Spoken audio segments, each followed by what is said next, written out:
e katandal ko carte fayolom mi yalon ko Gambia beba min nyasi kan sa fele nin kumu li rosudan nan tongolale sa fele bimba commencé kanne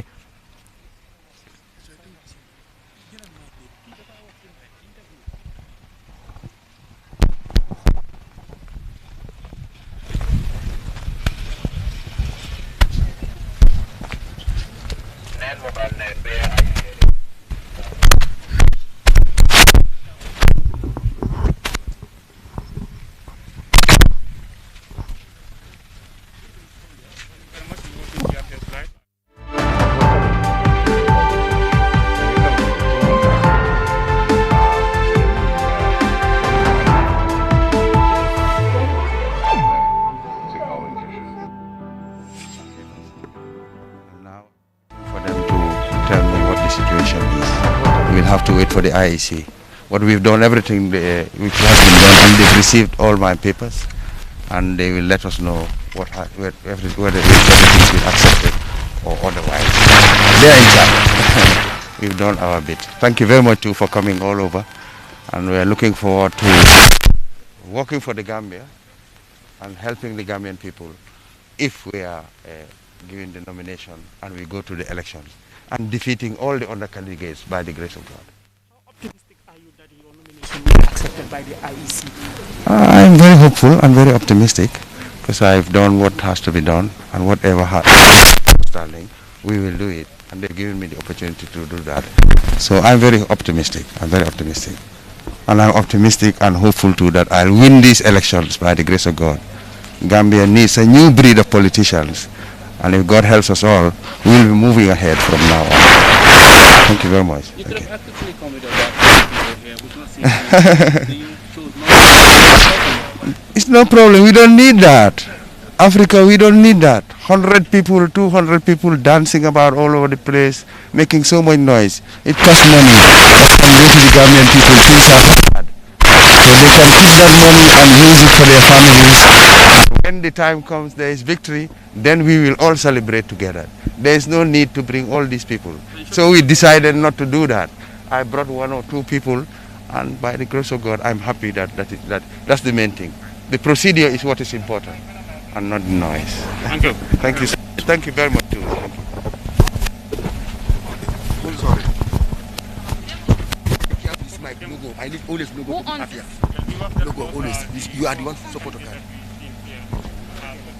That was Alhaji Diouf,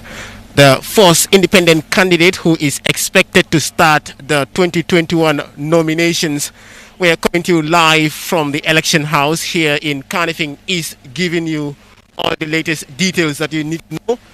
And that was Alhaji S. Diouf. As I mentioned, he is a lawyer who has served for the government and equally at private level for 27 years. And now, Mr. Nyang, lan nga ñu mëna wax ci mbir bi? Accepted as a candidate or not, but just until then, we don't know what is going to happen. So for now, we are going to know what we are going to see. Waaw. Gis kooku moo doon Modou Diouf ñu gis. Jërëjëf comme nu nga ko waxee kii Alhaji S Diouf moom ñëw na def li nga xam ne mooy nomination laajte yaakaar nga ne kii di IEC dinañ nangu sa nomination mu ne waaw am na njortu ak rafet na dinañ ko nangu because lépp li nga xam ne ni nangutoo la si ay kayit yi nga xam ne moo war a mën a taxaw pour mu ñëw def nomination fii si IEC def na ko soo li si des mooy te IEC jox nañ ko hope wane ne nomination am mun naa jàll si yaakaaram kon léegi si des fi léegi fan IEC dinañ ko oo wane na ko ne lii di nomination nangu nañ ko wane na nag Gambia dafa ñis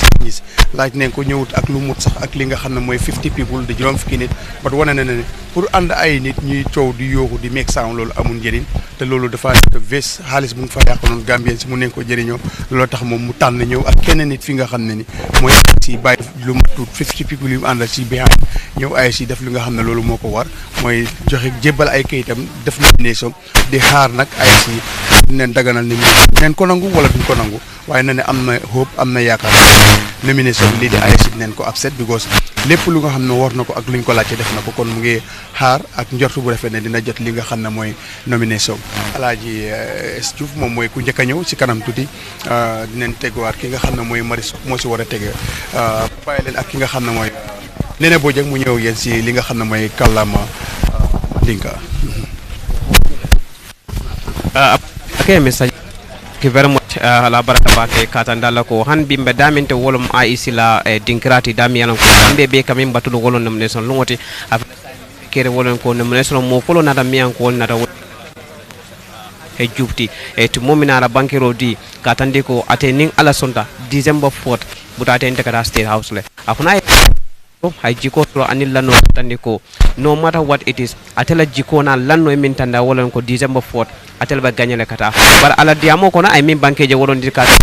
pour kam mo jama ba fe nan wala mo talulu wala mo kemeke mol pour kananan kat kam kat tedia wala kam ma bendi wala ka ko man fenkendi bulundi akol be man na fasato ko dole ka du woto fenyama bala ka du woto membe ka du woto. Yeah, all right, thank you very much.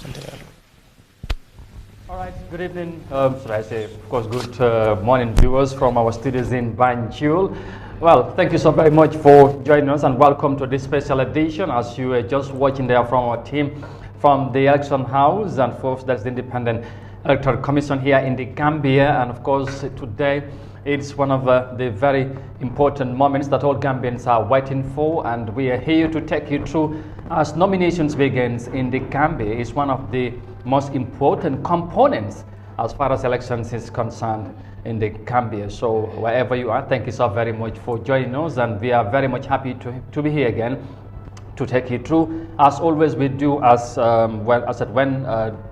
issues or events of this nature happens in the Gambia. It's a crucial moment as the journey to State House begins here in the Gambia. So Eyeafrica is going to bring you events as they happen live from the Independent Electoral House in Kanifing, as you were just watching our colleagues live on the ground. So it's nomination day. We have the independent candidates today coming for the nominations, and here of course starting today, Saturday the 30th of October 2021 to the 5th of November, all the presidential aspirants are expected to file in their nominations to the Independent Electoral Commission. su ko defee mbokk ñu ngi leen di nuyu beneen yoon fii ci Africa TV ñëwaat mbégte bu baax a baax dellusiwaat ci beneen édition bu spécial fii ci Africa TV comme ni ñu koy baaxoo di def ak yéen saa su ne ci kër gi tey nag mu nekk bés bu am solo ci réewi Gambia, bés bu am solo li tax mooy xam ngeen ne Gambia ñu ngi waajal élection ci weeri décembre 2021 ñeenteeli fan ci weeri décembre. Loolu moo tax nag tey lu ñuy wax nominations mooy ñi nga xamante ne am nañ yéene pour taxaw président ci Gambia foog ñu dem yóbbu seen kayit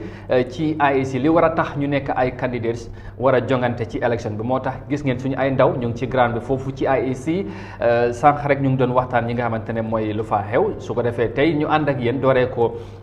léegi nii comme ni ngeen ko gisee ba ñi nga xamante ne tey ñoom ñoo war a ñëw ci nomination si tey ñu ngi am ñi nga xamante ne mooy ñeent independent candidates ñi nga xamante ne wala aspirants ñi nga xamante ne war nañoo dem foofu ci IEC pour yóbbu seen ay kayit ñu càmbar ko balaa ñoo wane ne mun nañoo taxaw bokk ci élection bi. su ko defee jàppal na dina amati solo lépp li nga xamante ne xew na foofu ci IEC da ngeen koo gis fii ci Africa TV tamit nañ ci def jàngat yu am solo wane leen wax leen ñi nga xamante ne ñu yóbbu seen nomination ñoom ñooy ñan seen jaar-jaar ban yéene lañ am ci réew mi. loolu yëpp incha allah nañ ko def tey ci jotaay bi waaye ma am nag mbégte bu baax a baax ànd ci jotaay ji ak suma naataango Binta Diallo tey moom laay àndal ak tamit suñ team bu nekk ci ground bi. Binta, good morning, and it's good to have you again in this special platform. The journey to State House begins. Today I can say it's nomination day, and of course all Gambians will be gluing to their televisions watching this event. So welcome, and I know it's going to be a special moment for all of us today. Of course, thank you so much, Ahmed, and good morning to all our viewers on Facebook, on your screens, and everywhere that you're watching us from. Like Amadou said, this is a very historic event. Of course, this time around we've seen so many political parties, so many independent candidates who are going to take part in these elections, of the upcoming elections. So this is very important, and of course is a constitutional right for all the candidates to, of course, go and submit their papers today to the IEC and show their willingness, and of course I hope none of them will be rejected. Well, we hope so, but whatever happens, we'll definitely going to get you through and, you know, adequately inform you as well. As you can see, that is, of course, images live from the Independent Electoral Commission there. And of course, today we would have 4 independent aspirants, like I said, that will be filing in their papers at the IEC. And of course, the IEC also, officials led by the chairman, Alhaji Ali Momar Njai, is seated and waiting for the arrival of the different you know, aspirants. That includes Joseph Diouf. He is scheduled to be the first aspirant to arrive at the IEC to file his nominations, and then followed by Marisok, also will be the next aspirant that will file her nominations. Alaji Kurang would also expected to be there today, and then Matthew Gomez will be the last of the day. These are the 4 aspirants who are scheduled to file in their nominations today at the Independent Electoral Commissions. Whether we will see or hear surprises, whether all of them would turn up today, we will get to find out as the day goes on. So once again, thank you so very much. So interesting moment, Binta. Like I said, we are waiting for the arrival of the first aspirant. That is, of course, you know, is going to be Joseph Diouf. I know Gambians would be anxiously waiting to see, of course, waiting for his arrival, and of course to know what he's going to come along with, and of course how his nominations are going to go down well. But just, of course, you can also, you know, say hi to our Mandinka viewers and welcome them to this special edition as well. Great. Assalamu alaikum badi Mandinko lumbal konton albetul anal kontola, of course, bimbe sitting at the studio to and na team also to media lonko will fana be Independent Electoral bungo to media lonko dami media lonko found candidate ol nyanta tala pour que la kaytol samba wolto pour ka ila willingness itandi wala nyinti ila lafo itandi pour ka ke president wote nyimbanku kambi mukuma lunkuma yare balti ko nafa Amadou yenu nyami, because nene man nyin si fasto independent candidate jaman le findita nyin si lola candidate political party candidate jaman le fana be registra nyin si lola nyim kulte mi yalon ko akumayata bakele so mbe siri ngale jam pour ka fengo fe mi yalon ko abi keka nyin lungo kono mbabe nati lalele alba jelale andung alba moylale mbabe folale mbal sene yandile faysane ya wet ning ala sonta candidate sol be la background ning ala sonta fana min yalon ko ya soto nungi ila dunia balu kono ibe minna anung fo ibe yemingo min soto ila dunia balu kono o ibe mingo min ke kan right now be obe nati lalele pour aliya long al nyanta carte o fayla jumale. Amadou, thank you so much. I think I should take us through our fuller viewers before they will beat us. we have 2 fuller people in the studio. So on jarama meden salmina on yetto indeji mon e yettode mon hande non ko min e Amadou Kante jodani on kande studio do meden hebi team amen kadi mandanda hore ma no kay Independent Electoral suudu to kandanda hore ma ko don IEC woni meden andi candidate ji ben nayo foti yaade ka IEC ton hande pour yaltingol kaytiji mabbe pour hollirgol ne be faala wonde president e der leydi ndi menen non ko men ko ligge amen ko dum woni pour jodagol do holla on candidate ji din halana on candidate ji din ko hondum be wadi e der aduna mabbe ko hondum be hebi e der aduna mabbe pour onon andon ko candidate hombo faal don hawkande kartaji mon din parce que dum no wadi important torop dum ko hunde nanda hore ma meeda hebude e der Gambia en hebi independent candidate ji duudi di kananda hore ma ko kambe dari hande pour hollirgol be faala darade pour wongol president en i political party ji duudi kadi dandanda hore ma be wadi register pour hollirgol be faala wonde president e der leydi ndi Amadou ko dum mi hebanno. Yeah, Ajarama Binta, and of course I would say to my sons and daughters of the Jolas, the Seres, let them worry. Let them don't worry. Of course, their share of the cake will equally come later on in the program. Sarah Hollis as well, and many other viewers who are also watching. But Binta, this is very, very interesting. Before, of course, as we wait for the arrival of the first, aspirant who's scheduled to arrive at 9:30, it should have been, but it's now a little over 10 o'clock, about 3 minutes after 10. We are waiting for the arrival of the aspirants to find their nomination. But this is the first nominations that Gambia is watching or going to since the 2016 presidential elections. This is the first presidential nominations again We all know, we all witnessed what happened in 2016. We had only 3 candidates at the time. Today we are talking about more than 20 aspirants in the Gambia. So that in itself is historic, like I said. It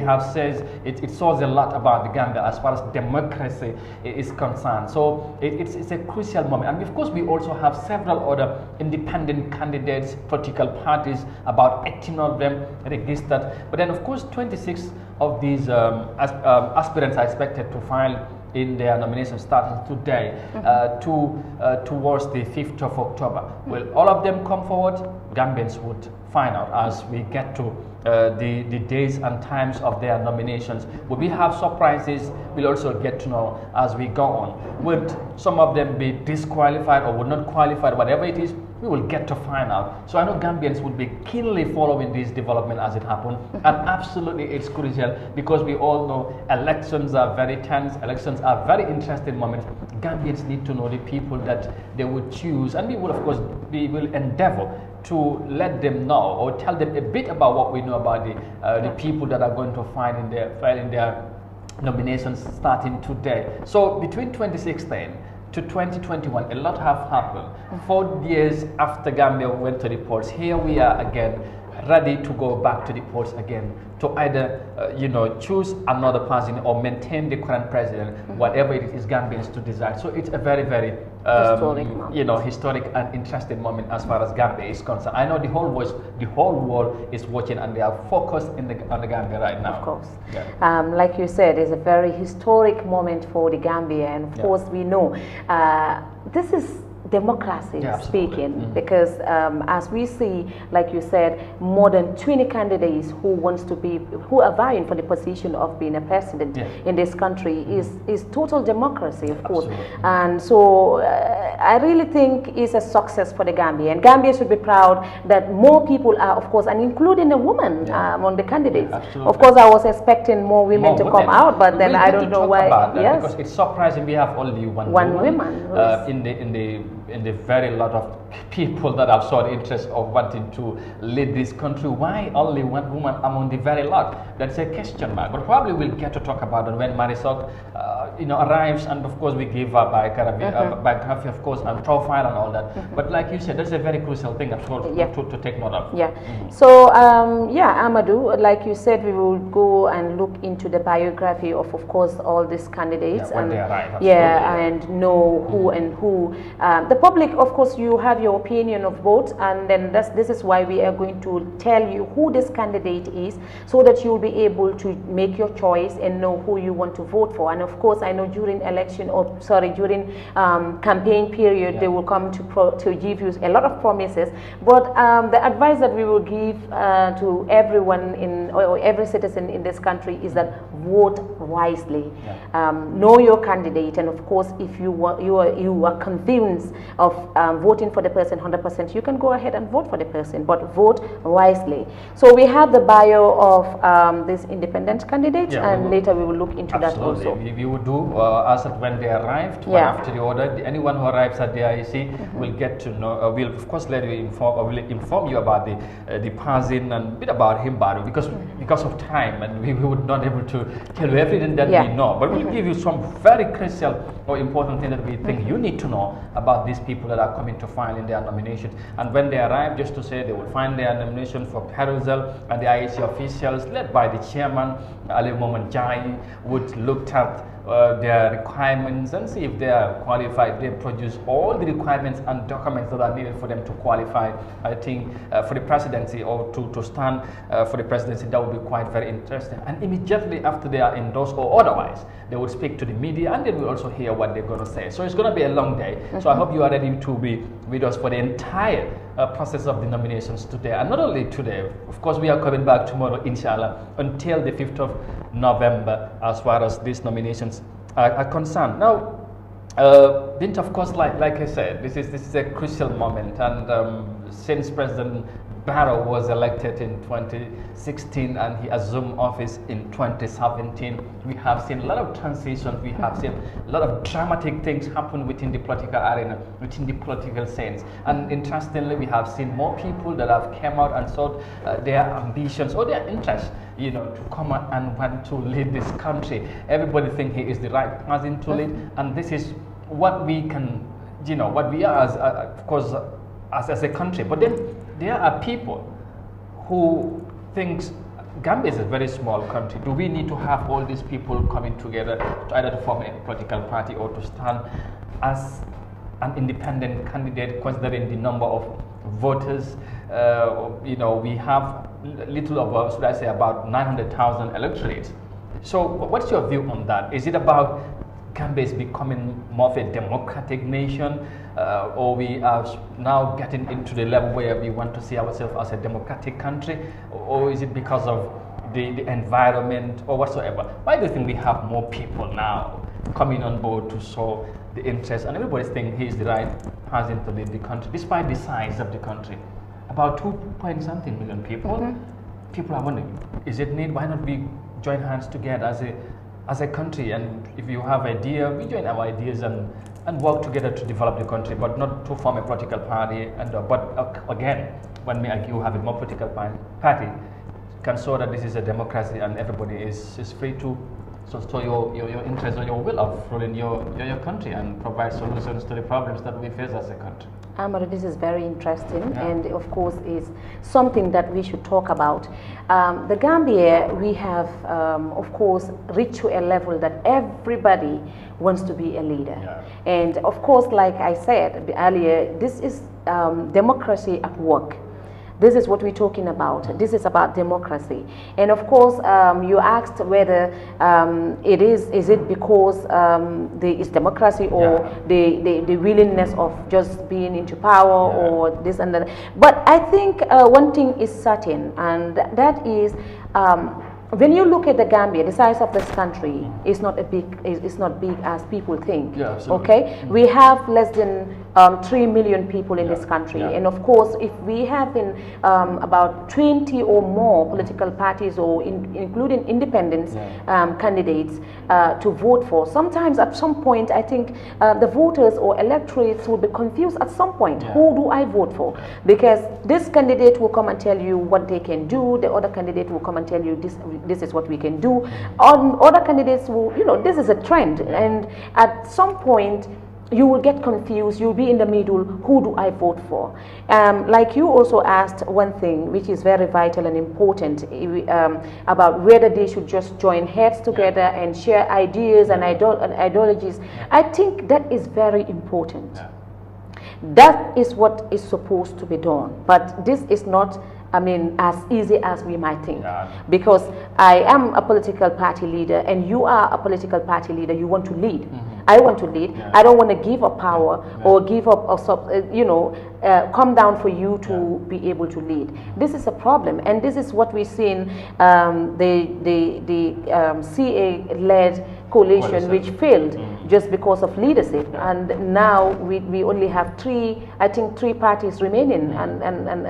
in the coalition there. So this is a problem. And Gambia, of course, if we don't work on this, we are going to suffer, and the nation is going to suffer a lot. Absolutely. Everybody wants to be a leader, seemingly no want to be led, but then that's why it is we would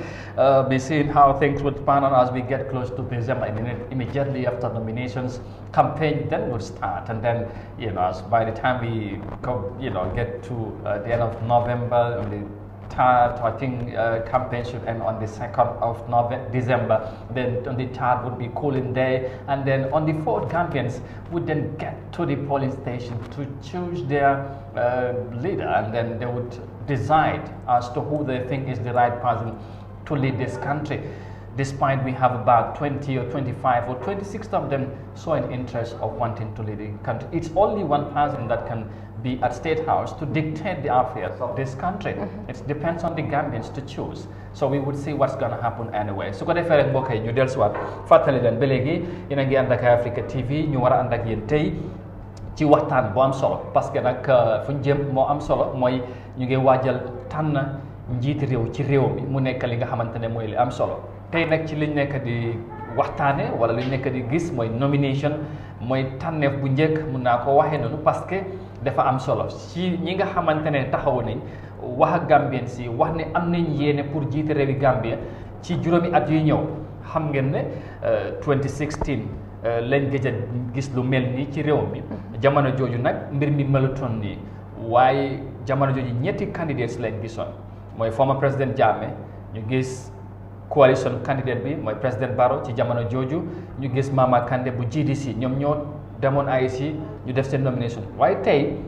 gannaaw ñeenti at after bu ñu defee 2016 nag ñu ngi gis daanaka ñaari fukki nit ak juróom-benn ñi nga xamante ne tey taxaw nañ wax Gambien si am nañ yéene pour jiite réewi Gambia soppa doxalin soppi li nga xamante ne mooy doxalin réew mi wala indi li nga xamante ne Gambien si loolu lañ bëgg loolu nag dafa am process bi nga xamante ne ci la loolu war a am mooy dem ci IEC yóbbu li ñoo way kayit yi nga xamante ne loolu la loi bi teg wane ku bugg a jiite réewi Gambie dafa am li nga xamante ne mooy foog nga motal ko ñu ko wax requirements balaa Gambien si wala sax ngay taxaw ngay laaj ci li nga xamante ne mooy réew mi te nag ci fi lay toll moo tax tey ci kanam tuuti ñu xaar di war a gis ki nga xamante ne mooy ci ñeent ñi nga xamante ñoom ñoo war a teew di Joseph ki nga xamante ne mooy Diouf moom mooy war a njëkk a ñëw jàkkaarloog IEC wane ay kayitam ñu càmbar ko jàngat ko seet ndax liñ ko laaj wala loi bi li mu wax matal na ko balaa ñu koo endorse mu dem nag nu wax ak presse bi wax ak Gambien si wane ne fu mu nekk nii fas naa yéene taxaw dem laaj ci li nga xamante ne mooy baati réew mi waaye Gambien si ñoom ñoo am li nga xamante ne mooy final verdict bi su ko defee loolu nañ ci ñëw waaye mu nekk li am solo diggante 2016 Binta kon ni ma ko waxee ak léegi gis nañ ci lu bari ci diggante bi gis nañ ci wecceeku gis nañ politique bi dayo bi fu mu toll ñu gis nit ñi ñu bari taxaw nañ ñu jàpp ne Gambie ak réew mi nu mel réew mi tuuti la ci Afrique nit ñi taxuñ koo bari ay ñaari millions yu teg 3 millions sax motuñ ko waaye li tax ñu gis li nga xamante ne muy nit ñi bari am yéene jiiti réew mi amaana dañ bugg a seen réew te loolu dañ ko rafetlu foog ñu gërëm ñi nga xamante ne génn nañ taxaw am pas-pas bi taxaw wone da nga bugg a jiiti réew mi ndax gis nga doxalin bi doyul la amaana wala bugg nga indi beneen facette ci doxalin loolu foog ñu nangu leen ko parce que loolu dafa am solo tamit ci réew am na ñu bari tey ñu ngi am seen alal waaye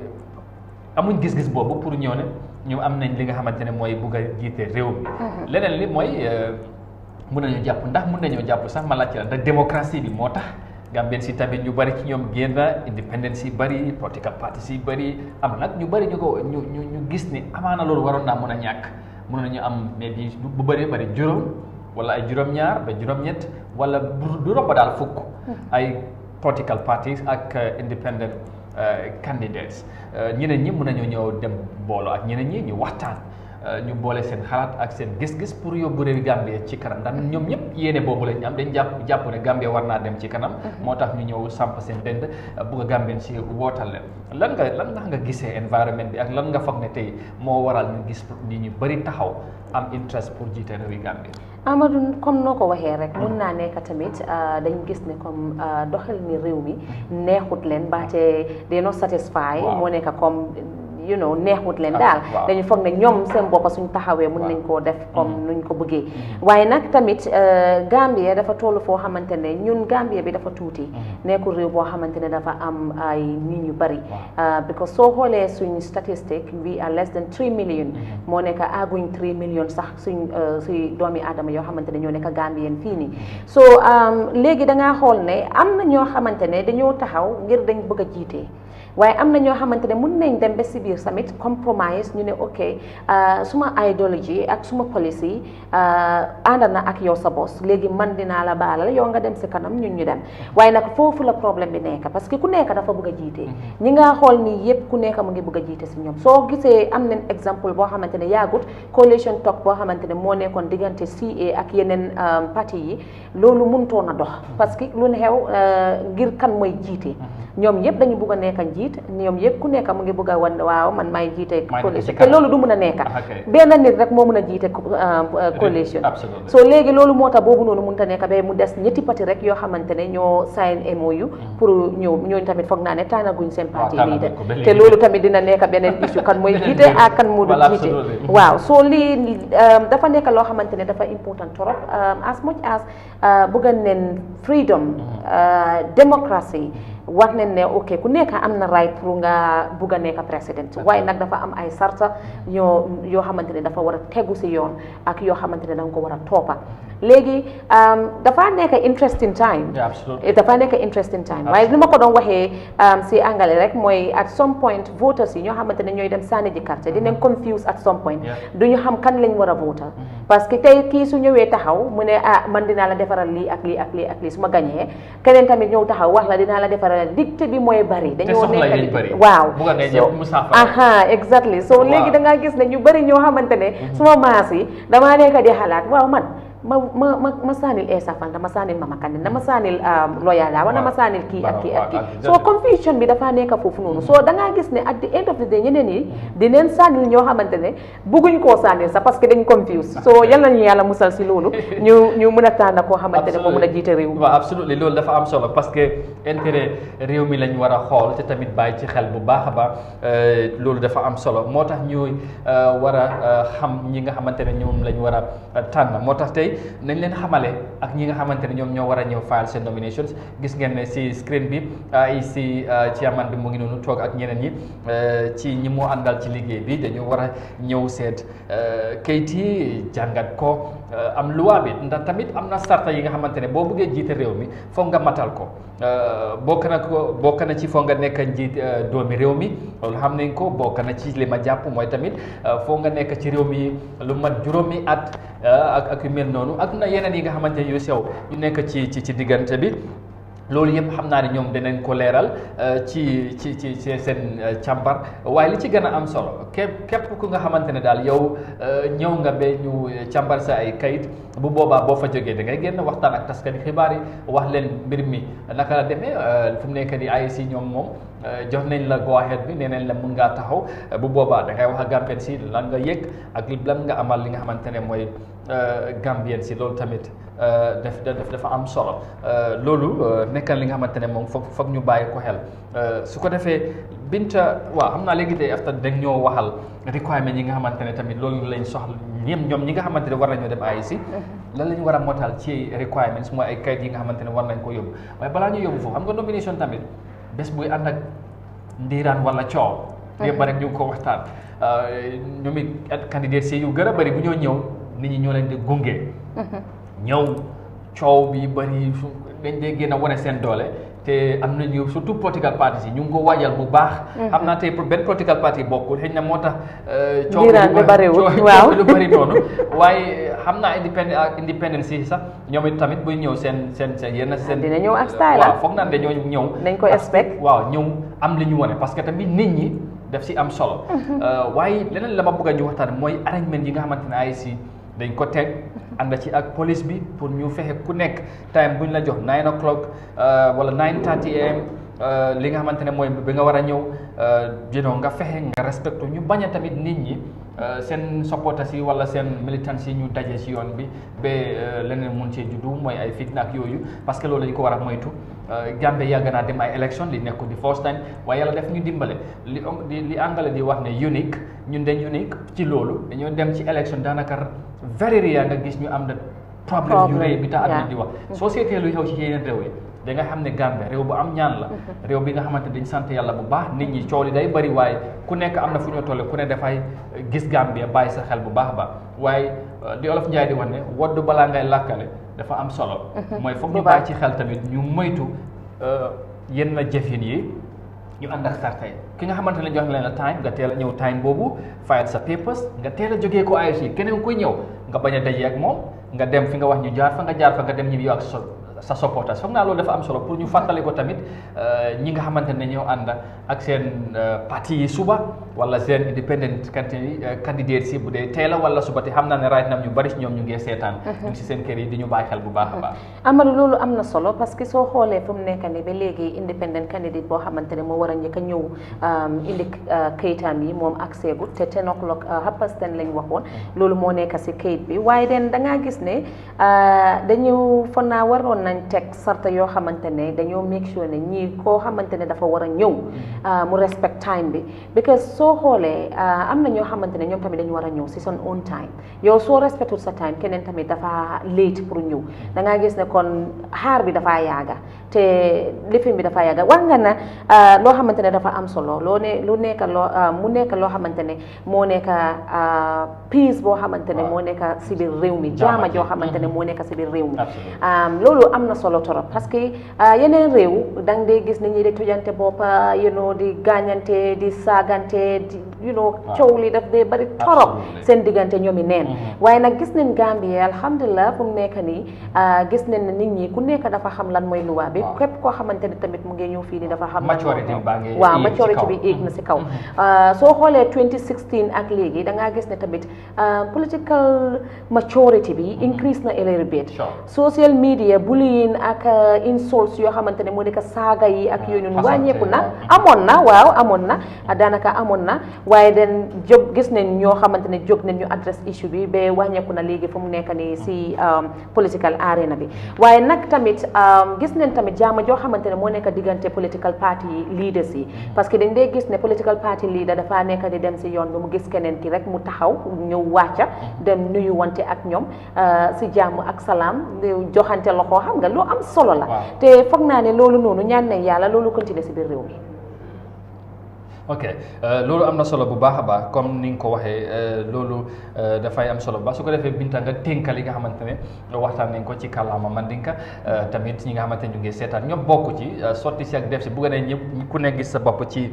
waxtaan bi den su ko defee nag bu paree ñu ñëw ñu jox leen requirement yi nga xamante ne loi bi loolu la wax ñi nga xamante ne war nañoo tey indi seen kayit lan lañ si war a indaale lan la ñu war a indaale ci AIC bu boobaa buñ matalee loolu am nañ yaakaar ne ñoom nañ indoo seen candidature waaye briefly before that Binta mun naa dem ci kàllaama soose den su ko defee mu tënkal li ñu waxtaanee fii léegi assalamualeykum kotake mbaɗigol hani sang alɓe Eyeafrica TV le jiiɓe kan allah screen on to anin alɓe min jeekantentin wolem independent electoral commission la korra baniyalon ko independent candidate sol min ñanta register la bi ñantatala wodulal to pour que la kaytol yitande andum bi fon independent candidate nani le ñantatala pour que register wolem pour que ila lafo yitande ka ke président o teñi bankun kan kelingo to min ñanta folo kana wolem Joseph H Gomesti Diouf Rada and niwo botala na Mari Sok Jobate fanan soto niwo fanan botala na Alhaji Mamadi kurang fanan soto ani mi yalon ko wali labantan wali nyanta labanna pour kana Matthew Gomez ñino mu mol lati mi yalon ko independent candidate sol lati anu ning Amadou Fon ya fo janne kombe la kuol jibe la lela taman nya anu mu itol faw mu jumañol lati parce que jandi be carte o fay la ñanta lon ne ka carte o fay mi Amadou kuma bale fo jam mi yalon ko wala mu ñinti ko Cairo élection o anin Cairo le tara ñola parce que élection o fay jata bakele wala ñinti ko kula mi yalon ko hanni problème ndinketa aka warale abuka ke kundinti so wala yatina Amadou ye ñin topi ko min natta kuma yata bake bari Gambia mo bankulete mi yalon ko moli ya jele ko ñin Cairo bi janne folo alhamdulillah c'est ala tentu wala ñin Cairo bi janne folo en ka political party leader sol jele da mawo ka ben silo kan anun ke jele ka jiñoye ka ñoo konton ka jamanin salam wo betiyata bakele wo kulti mi yalon ka kumayata ngiro ngayo mi yalon ka siata on social media kaje party supporter sol damale but hopefully abuka ta itul dammangol wala mi nyinti nyaton kulti andun kejele all the time ika peace advocacy ke on social media wala nyinti ko ka Cairo ke la political party supporter sol ika foy ko Cairo maintain nka wojele wato be so nyimu kulti mi yalon ka kumayata bake andun Gambian ding nyanta kala multi mi ya lonko yenyinta yake as a priority wala nyinti ko ay ko kuti mi ya lonko kumayata bakele ila kuto na kudo fanan ka chami ya lonko wala mu na political candidate chamalle jinyin silola isiyata bake minta ta fo morning killing o mi ya lonko morning minta bita wala dal na wo fanan jejanne of course moli ya jale ko democracy tubabol ka fami ko fan soto wala democracy wala be bankon kan andum molbe wo exercise kan bakele wala nyinti ko momo ya fanjele andum Gambian ding wala nyinti ko ning IEC ye requirement sol e sartol min londi nakata yewol sartol be timmande no isa keno president oti wo manke problem ti bari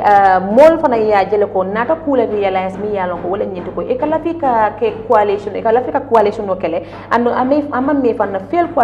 coalition no jele mi yalon ko akada ja mi yalon ko CA wala fa ya initiate pour ka parti jamal nati ñoo kam pour e ke kunkilinti ye clim bonde mi yalon ko wala kele la presidential candidate oti pour amari yelo bari wom nata le saying abe damin tenting patiol militata isiata bake saying pati sabada male emoyo nyin saying wo mukulte mi yalon ko min fango ya sabu mobe nyanta kala mobe lafta kala nyaton koti ita lafta kala nyaton koti wodo lafta kala nyaton koti man la fika bula nyoye nyi mukulte mi yalon ko abe mol batani la bake patiol siata ando mol mi yalon ko wala regisata pour ka voting ke amang hani 1 million si out of 2 million people or 2 million plus woman hani 1 million ama million kilim famasi so nyimu kulati mi yalon ko at some point na fo amadi ko tol mi yalon ko to lenyanta carte fayo kala at some point ebe confused lale because nit ñi ndo nata italo ne be carte fay la jumale ñi ndo bi na ba fule ko ñanta ñine kala be ñine kala wo fana yata do fana yana ko be ñine kala nyimu kulati mi yalon ka be mol batani la baake ñim bankun kam bari dal atata nata be min fo lale wala ñinti ko albe carte o fay la momo ala make sure ali yalon ko ñin se banko sambanole wolem tubabol ka ko mi ko vote wisely Amadou lila amon pro Abarka Bake Binti Jallo for that great and explain detail of what we have discussed. The translation is good. That we want to widen the discussion and of course in every language, so that when all our viewers to enjoy and know exactly what we are talking as they relax and stay, of course they are at their homes. It's Saturday, by the way, it's a weekend, so I know many of the people right now, if you are not supporting any of the independent aspirants today, you will be at home watching as to how they are going to come or go to the IEC. So it's very, very important. So Bintu, just briefly take us through the requirements that is needed for the aspirants today to fulfill before the officials of the Independent Electoral Commission. I think we have some good requirements, or should I say, that are needed for the nominations of a president. So you just take us through what we will know. Yeah, thank you very much, Amadou. So IEC has put together about 11 requirements for political presidential aspirants, of course, to make sure they have in order before they will be qualified to be a presidential candidate. And one of those requirements is a candidate shall be a citizen of the country, that is the Gambia, which is very important. And the second requirement is a candidate has attained a minimum age of 30 years. If you are beyond 30, you are not qualified to be a president. So we have another requirement that is also the third requirement. A candidate shall have completed a senior secondary school education. Even though people are saying it should be degrees and degrees, but this is the requirement of the IEC as of now, unless there are some amendments. And the fourth one is a candidate has been ordinary resident in the Gambia for the 5 years immediately preceding the election, and that is you have to be residing in the country for 5 years before you can before proceeding for election, and that is before the election period you have to be in the country for 5 years. And we have another one which says a candidate shall be nominated by not less than 5,000 voters whose names appears in the registered of voters with at least 200,000 being drawn from each administrative area. So we have another one also which says SWAM declaration of assets. And this is something that people talk about a lot, and of course they say political leaders. You need to know what you have before you so you will see journalists we love asking what do you have, and that they will, so they will not like to tell us, but of course the IEC requirement, if you want to be a president, you have to declare your assets. And the seventh one is tax clearance certificates. You need to pay all of your tax Like we had the last time, the UDP leader saying the only thing that the so-called people who are saying that he will not be qualified are holding up to is his tax clearance certificate, and he has done that. So he is qualified to be a part of the candidates vying for the presidency. And the 8th one is payment of deposit of $10,000 as amended. So we have the 9th one also, which is representative symbols. That is color and photography of a candidate. We have the 10th one that says a person who is qualified to be registered as a voter under the Constitution and the Election Act may contest as an independent candidate in any election. The 11th and final one that we have on the list is a political party candidate, or we still have more, sorry. A political candidate, a political party or candidate shall abide by the code and on election campaign ethics with the commission may time to time, sorry. Yeah. Okay, so we have, I think this is the last one, that is the time to time prepare. So we have the last one, which is a 12th one, a submission of manifesto encouraging the spirit of tolerance and of course multiculturalism. Yeah, so this is the final one that we have on the list. So it seems to be a very long list of requirements that is needed, but seemingly not that much difficult. I mainly think this is a very somehow easy requirement for that could allow many people to go and declare their interest of wanting to run for the presidency. And if you can remember, the failed draft constitution could have made requirements a bit more difficult, complex, than what we are saying right now. It's a different ball. It would have been, I should say, it would have been a different ball game than if that draft was passed as the constitution, as the current constitution of the Gambia, would have been a different ball game. But relatively, as we speak, it's definitely really somehow cheaper for people to show their interest of leading this country, whatever. Would this change later on? It's another thing. Some people in fact believe this is why we have more candidates coming forward to stand for the presidency and all that. But then again, it's about democracy. So long you have the requirements, why not? And you have the interest and the thing you can do better, or you can probably bring answers or solutions to some of the challenges and problems Gambians for the longest time has been faced with. It is good as a citizen to come forward and say, Gambians, listen, I am here and I think I am the right person to lead this country. So if Gambians who are the people that can give you the green card to lead this country, allow you to, that is by giving you their vote,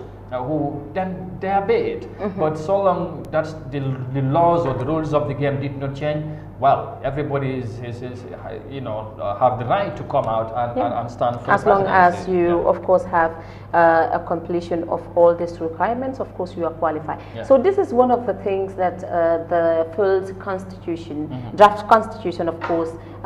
were trying to amend, and this is why it would have made most of this candidate to find it very difficult to be qualified as a candidate. But of course, now that this is what is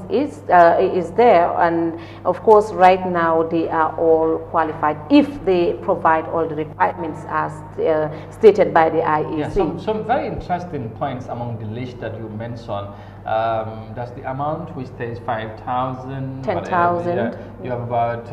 not less than 10,000 votes, voters cards, and you need at least 2,000 from each of the 7 administrative regions. Seemingly not difficult, maybe to have as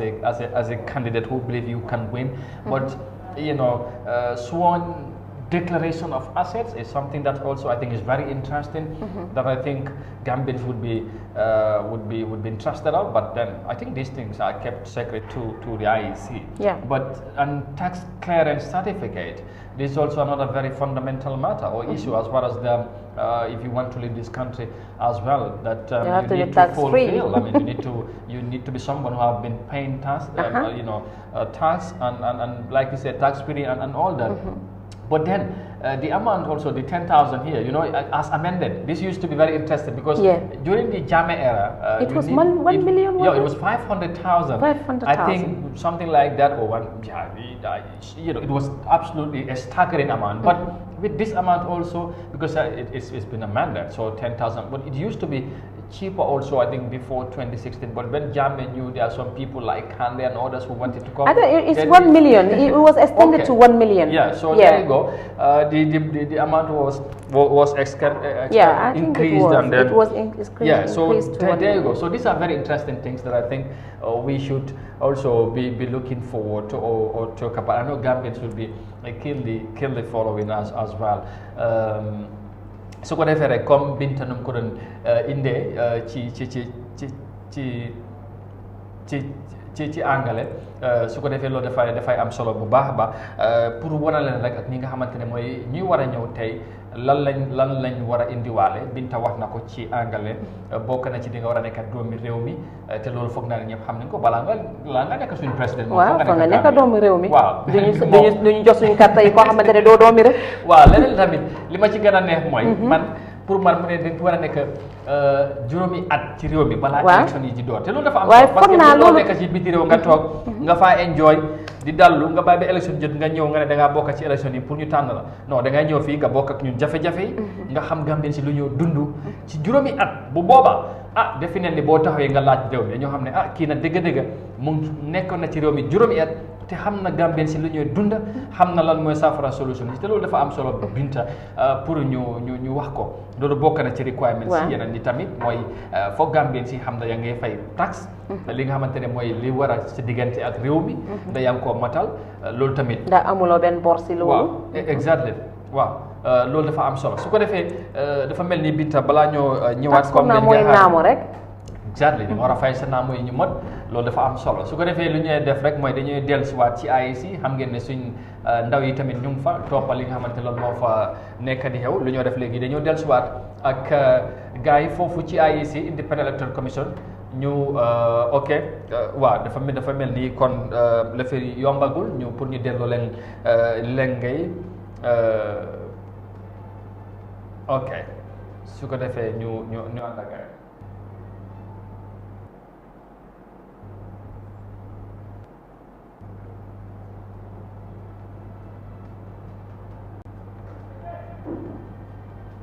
all right we apologize for that su ko defee ñu ngi jéggalu dafa mel ni ba léegi yëf yi yombagul waaye ñu ngi jéem a fexe naka la ñoo dellusiwaatee foofu ci IEC pour ñoom tamit ñu wax na tolluwaay bi foofu naka la Binta parce que tamit suñ team bi ñu ngi foofu ci ground def liggéey ba am xam na ñoom ñu ngi xaarandi gars yi ñoom tam ñu ngi observe situation bi nu mel to tamit gars yi war nañoo xam exactement lan moo xew nga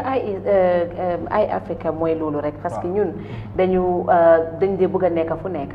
waaw di leen jox loo xamante ne loolu ngeen bëgg a gis of course lépp loo xamante ne mu ngi xew sakantuma léegi is a very crucial time la boo xamante ne of course ku nekk mu ngi bëgg a xam loo xamante ne moo nekk si biir réew mi waaw am na solo soo léegi mën nañoo dellu foofu ci IEC ñu jébbal li nga xamante ne mooy léegi yi for now suñ team bi ñu hand over li nga xamante ne mooy procédure foofu ci IEC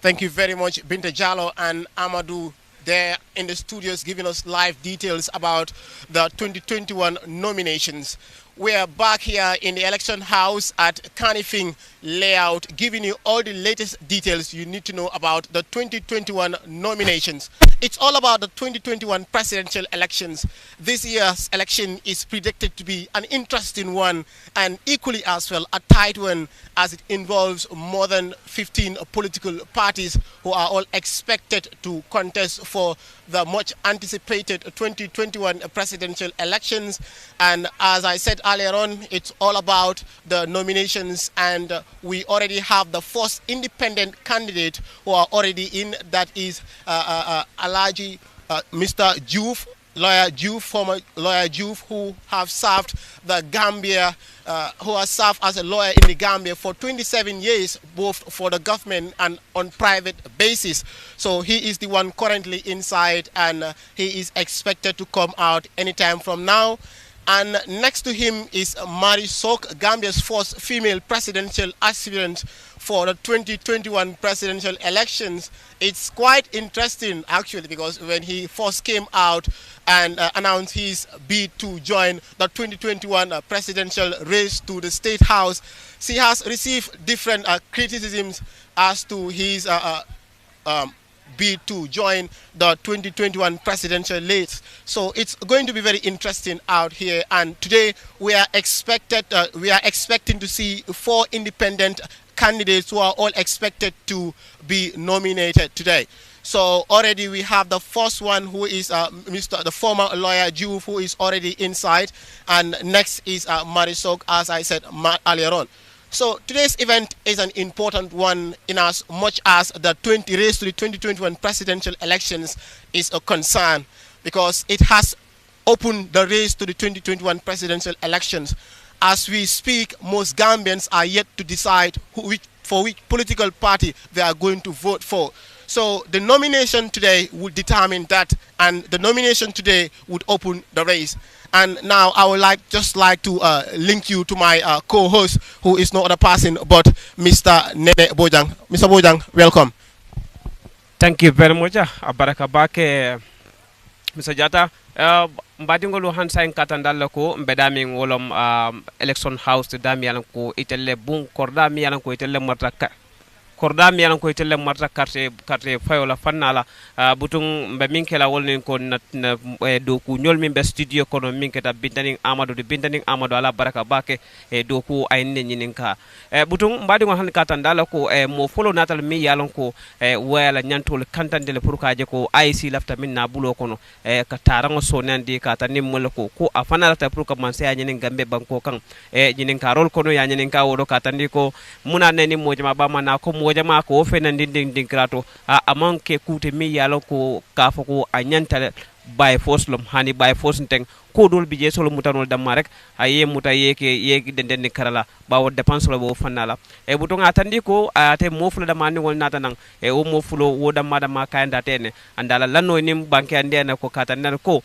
December 4th ate beta State House le ko mi mandi kol ka fe mi morbo ka fe borle tim buto boron ko laje moni motema candidate tema e ka montor wadi kil ne keje wo kumata bakale wo montor wadi kilin kono wolo nenti ko montor wadi kilin wonin kolon ko isani ndonje fala mosita foita e nyanta kala daminto ni ndongo nanan woro IC lo fanna wo beda kumata bakale fula nyom mimbi nana wolo musu folote mi yalan ko o banko nyini kan ni musu ya to yala ni gambe de ya to yala e kafme ko mari sok jabate e mari fana akata multi mi yalan ko at this moment right now tandem ba fala ko atamela loni barotema afana binanan abala bunda tandila aisila ani simpanya mi yalon ko wole ata sula pour ka bankota ka tandala ko alni Eyeafrica TV lam bi mo nani independent candidate o mo nani wole nyanta kana jang pour ka banko nyene gammenol bulo kono budum badi ngol han bi han sama wala ninti ko ka tandala ko kacha bumba anim fanna bumba mi yalon ko alkal fanje damento wala mo Eyeafrica TV te butum nakaf nyoma be jam mian ko aketa muru nyanti buko nimmo kulete mian ko abeta da bakale bawo Gambia ko lom banko do ko lom carte fay kadi mola mi yalon ko wolnyanda ka Gambia samba ka banko samba ka Gambia mutaka fodani lato an mo fada daminto a woto kero kukum ma balti minamur na ko tan ka pour mbadin si ko tangol mil yalon ko bawo bi sio bele kanyanta janto mba mexolo ko nga ke ko min nyanta ka kenyami murnyang bismillah programme jërëjëf Nene Bojang jërëjëf Ousmane Diatta mbokk yi yéen ñi seetaan Eyeafrica TV tey ñi ngi fii ni si kër gu mag nga xam ne foofu la ñu saytoo mbiri élection muy élection house jiite ko di Aliou Momar Ndiaye réeréew mbir si gannaaw tuuti rek kii di candidate bu nga xam ne mooy njëkk a ñëw nga xam ne mooy Joseph Diouf nga xam ne lawyer la dem na def nomination am ba dellu na fii nga xam ne mooy makkaanam moom nag ñëw na ànd ak nit ñu yem laaj neen ko sax yow lan moo waral élection nit ñi di ànd ak ndiiraan wala ak mbooloo ñëw mu ne loolu yaaxala te xaalis boobu ñu yaaxa mun na dem si li nga xam ne mooy Gambians ñëw na laajte nañ ko ndax foog nga ne IC dina nangu sa li nga xam ne mooy nomination mun na ne am na si yaakaar bu baax parce que IC réew soo ñëwee bañ jël sa kayit yëpp dañ la dee jox date bu nga xam ne ni si ngaa ñëw si ngaa doro mun a jël officiel kayit bu nga xam ne moo la allowed ne di nga mën a bokk si jongante bi di xem December 24 kii di Joseph na ne rafet nañ njort ne IEC dinañ ko nangul li nga xam ne mooy nomination because bépp kayit bu nga xam ne ni nangutoo na ko rek def na ko waaw bépp kayit bu nga xam ne nii rek lii di IEC wane na ko laajte na ko rek moom ànd na ak moom mu mel ni document yi yëpp lu ko war pour nga xam ne ni pour mu daal di am nomination am loolu am na ko.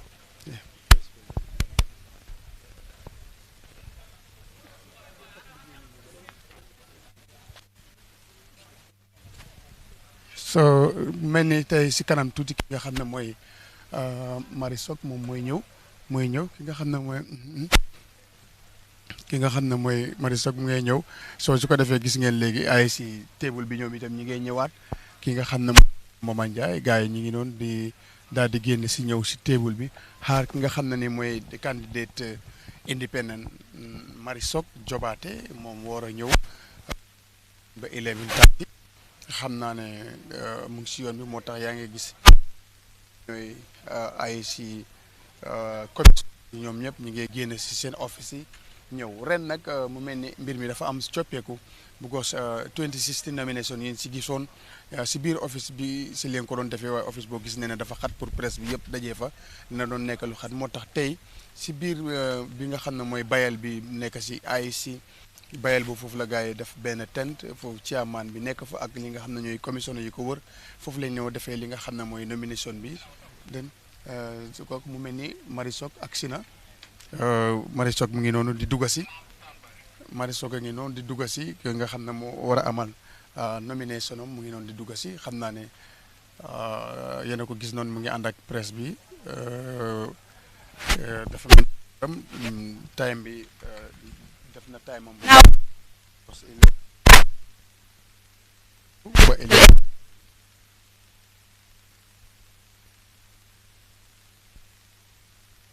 li nga xam ne mooy seen toog yi pour toogaat mun a nominate ki nga xam ne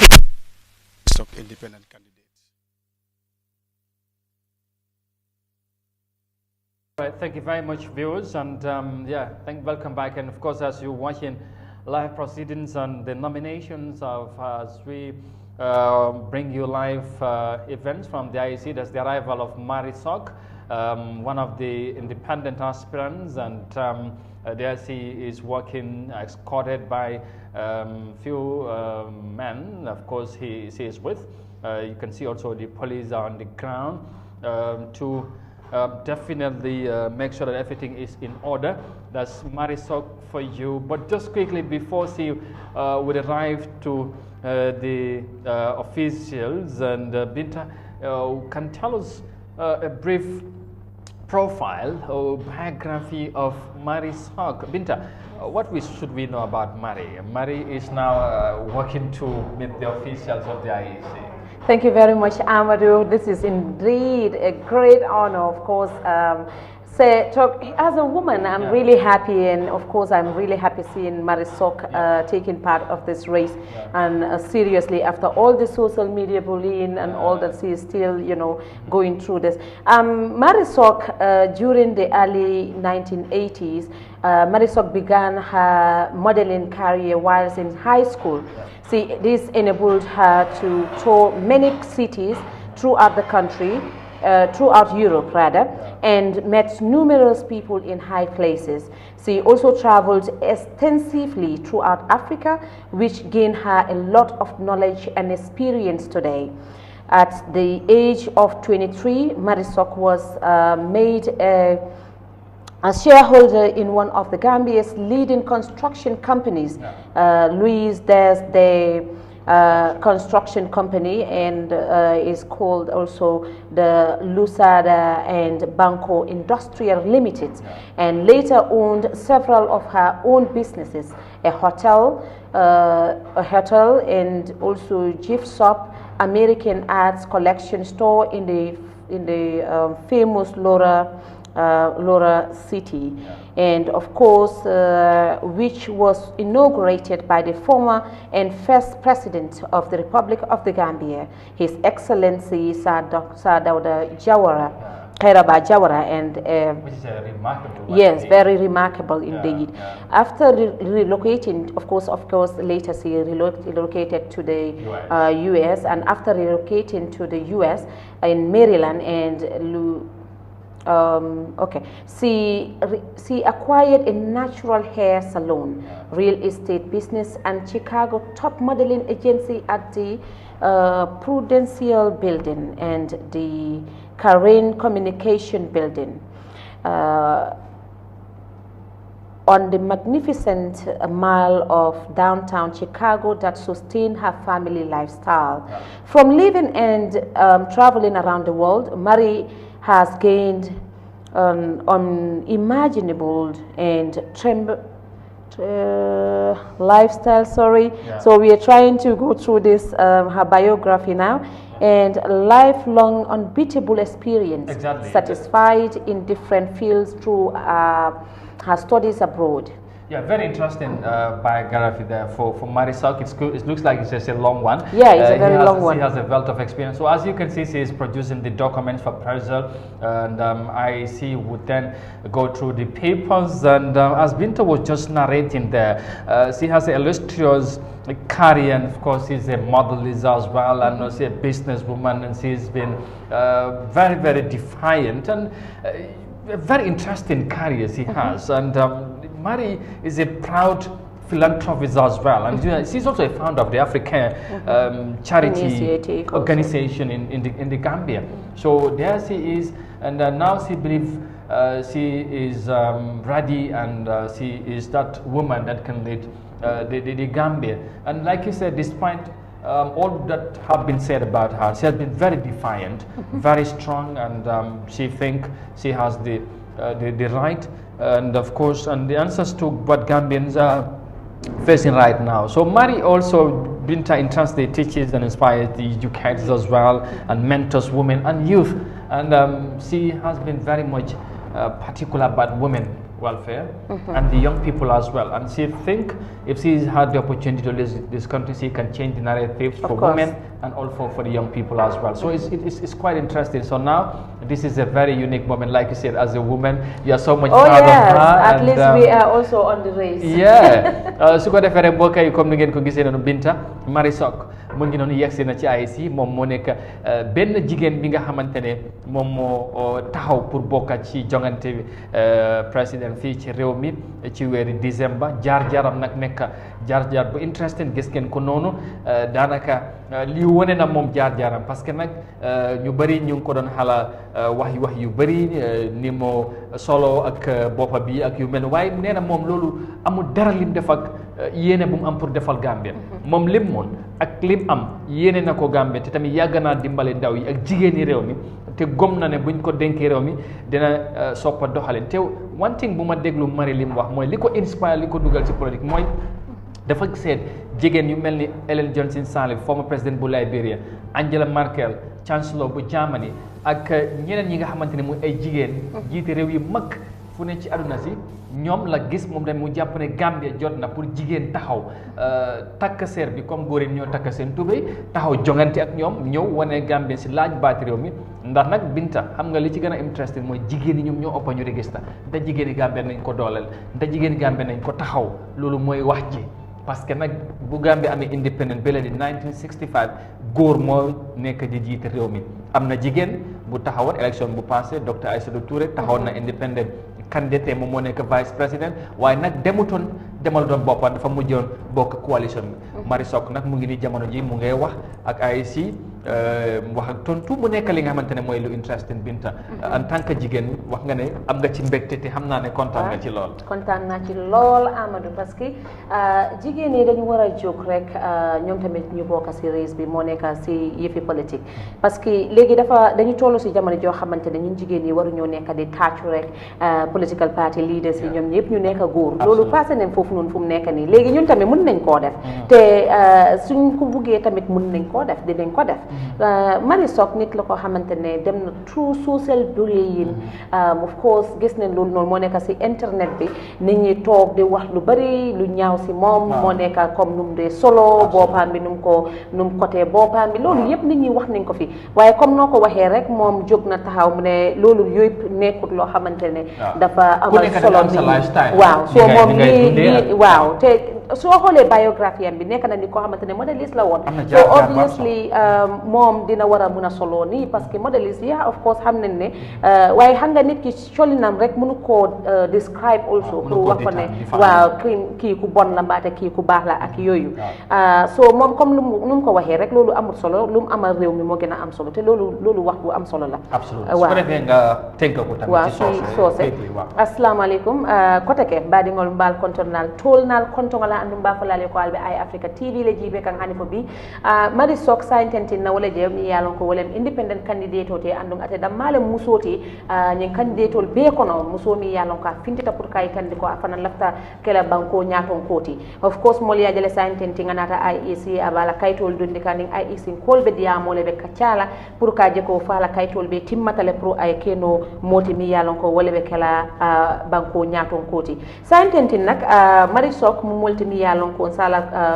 ala kuwo domandin faale doro Marie Sock mo moltimi yalon ko a tamata bakele ay place jamal le sotono ñim banko kan janjandaɓe tamala fana birin a tamata fana ay mokumma yaren bal le ani mokumarin balle business ol ke nyoka a keta multi yalon ko num fana aka modelin kele ala kariye kono aketa moti mi yalon ko fanan aka ay beteya ay bungo ay kordaso mi yalon ko je ka molle ma koy ando nyi mukulte mi yalon ko mayata baake Marie Sock mo molti mi yalon ko social media bedim fang afindita pour ka fa ko la fek la president wolti nyi banku kam mol tata la koto baake fo ya de ndi do mandi fang gatu wade so tota mol famata moy la do mandi social media mo be ya muta ko Marie Sock ay ala kunwa ya li nyami mo problem wolti comme naje nyami tentin screen to mol ko aka fengol mil dungo fanan amani ate comme ate banko sambano la dal because yalon Gambia fana ni yajibe molen na on culture sotale wala nyinti ko molen na adol sotale so ni e penje mi yalon ko kutayate to dorong avec kala aka kepulti mi yalon ko aka koleya bakele so Marie Sock felenting afanam felenting saintenting ngani ay isin kolbe kacala ko na falle no nyame sain bajala ko fona qualified of course na la ni journalist wol fana be kacala le nyato do bandi so nyimu kundinnete mi yalon ko Marie Sock la kolem c'est tafla kan to doro musidɓe fulɓe meɗen salmina on indeji mon e yettoje mon meɗen haalna on hay joni yon dara Eyeafrica TV of course joni ni ko Marie Sock wonɗon e ide Marie Sock ko neɗɗo manduɗa hoorema kankadi ko candidate dariɗo pour wongol président e nder leydi ndi Marie Sock tun woni debbo mo andanɗa hoorema e nder candidate ji ɓen fof mo dari pour of course wongol président ka wonɗon feyno ɗon Marie Sock ko neɗɗo manduɗa hoorema noon mo jogui o yalti leydi ndin of course o yehi dulaji duuɗuɗi kananɗa hoorema ko ɗum woni halana leydi Gambia tun te o wondi e himɓe ɓe andanɗa hoorema o waɗi business e himɓe ɓe andanɗa hoorema ko himɓe waɗɓe important e nder society ɓen mo jogui cuuɗi ɗe andanɗa hoorema kadi ko fi wallugol himɓe Marie Sock woni neɗɗo mo andanɗa hoorema no walla rewɓe e nder leydi ndin e nder fanna business Marie Sock woni neɗɗo mo andanɗa hoorema kadi mo joganino hoorema ko hôtel Marie Sock ko neɗɗo mo andanɗa hoorema mo moƴƴi dal ko e biographie makko on ko men ii kon ko ɗum ɗon holliri te o woni debbo mo andanɗa hoorema kadi social media gila o yaltuno nak eyyi fenno ɗo noon eyyi no wayni o pari so fenɗo Marie Sock o haalda e journaliste ɓen soko defee ñu ànd ak gars yi foofu ci ay si Marie dafa mel ni yëfi mat na pare na process bi mu ngi war a waxaat taskati xibaar su ko defee ñu ànd ak ñoom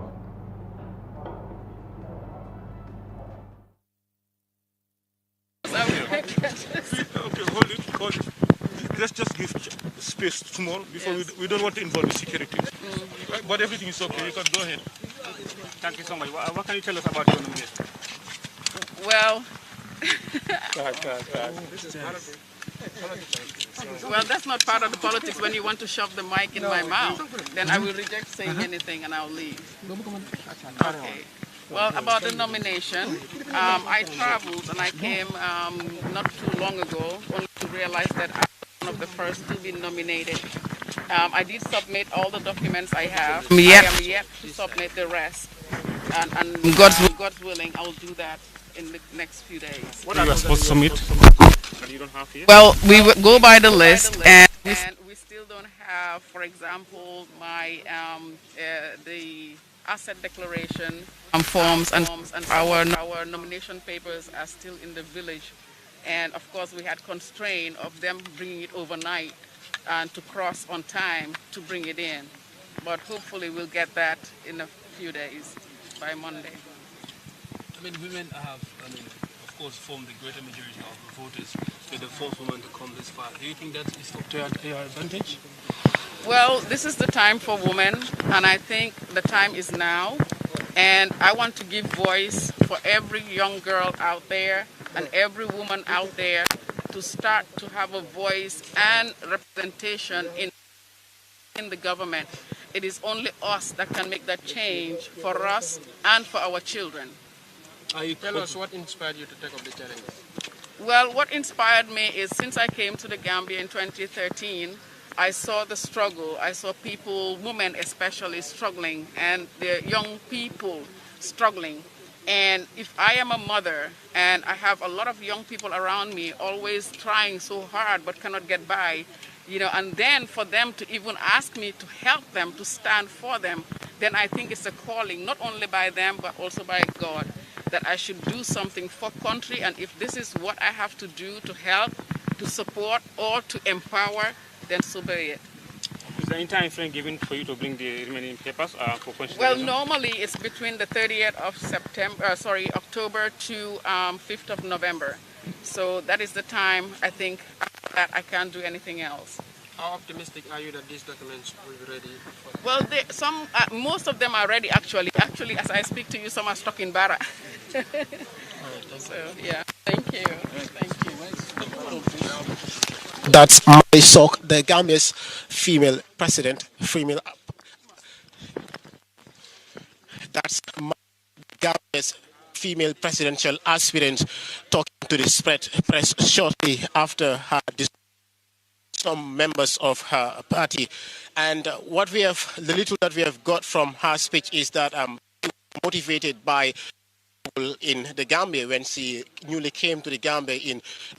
returned back to the Gambia in 2013, and equally as well she has made it clear that she is still yet to submit some of the important documents like the asset declarations, her asset declaration, and so forth. So it's like that's the life scene here, and still he is speaking to the press, and we would like to have more. Empowerment, and that is what I stand for, and that's what I'm going to do different, but vigorously.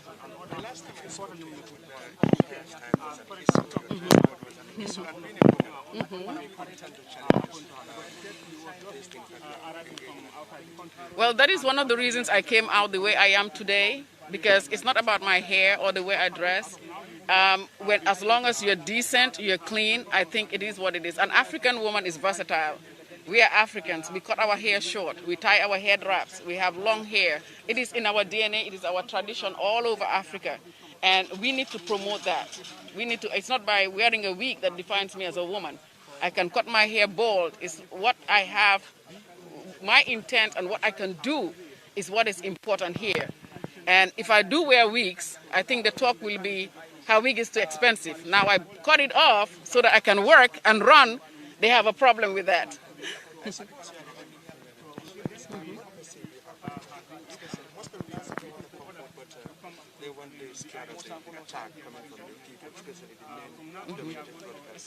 Well, you cannot be scared. If you put your mind to what you want to do, you need to go for it. Whatever you do,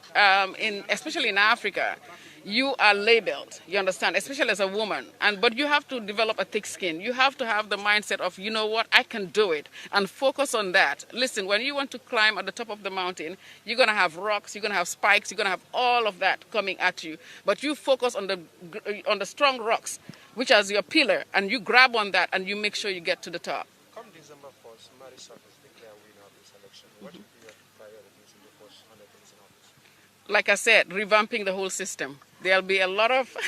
changes going to be made. Gambia is going to be branded. We need to brand Gambia again. And like I said, we're going to pump a lot of women in the system and a lot of young people as well, because we need to start moving. Many people are not anticipating peaceful elections. It's going to be a very noisy and jumpy election. What do you have for elections and political party leaders? Well, it's on us, the politicians. When you have your people following you, your followers, whenever you talk or whenever you speak or you're on a rally or on a platform, the first thing you should advocate for is peace. Tell your supporters you don't condone anyone that's not peaceful. Even if they insult you, you should accept, because this is it. Donald Trump was most insulted politician probably in our whole history, but he still moves on. And we need to develop thick skins as politicians.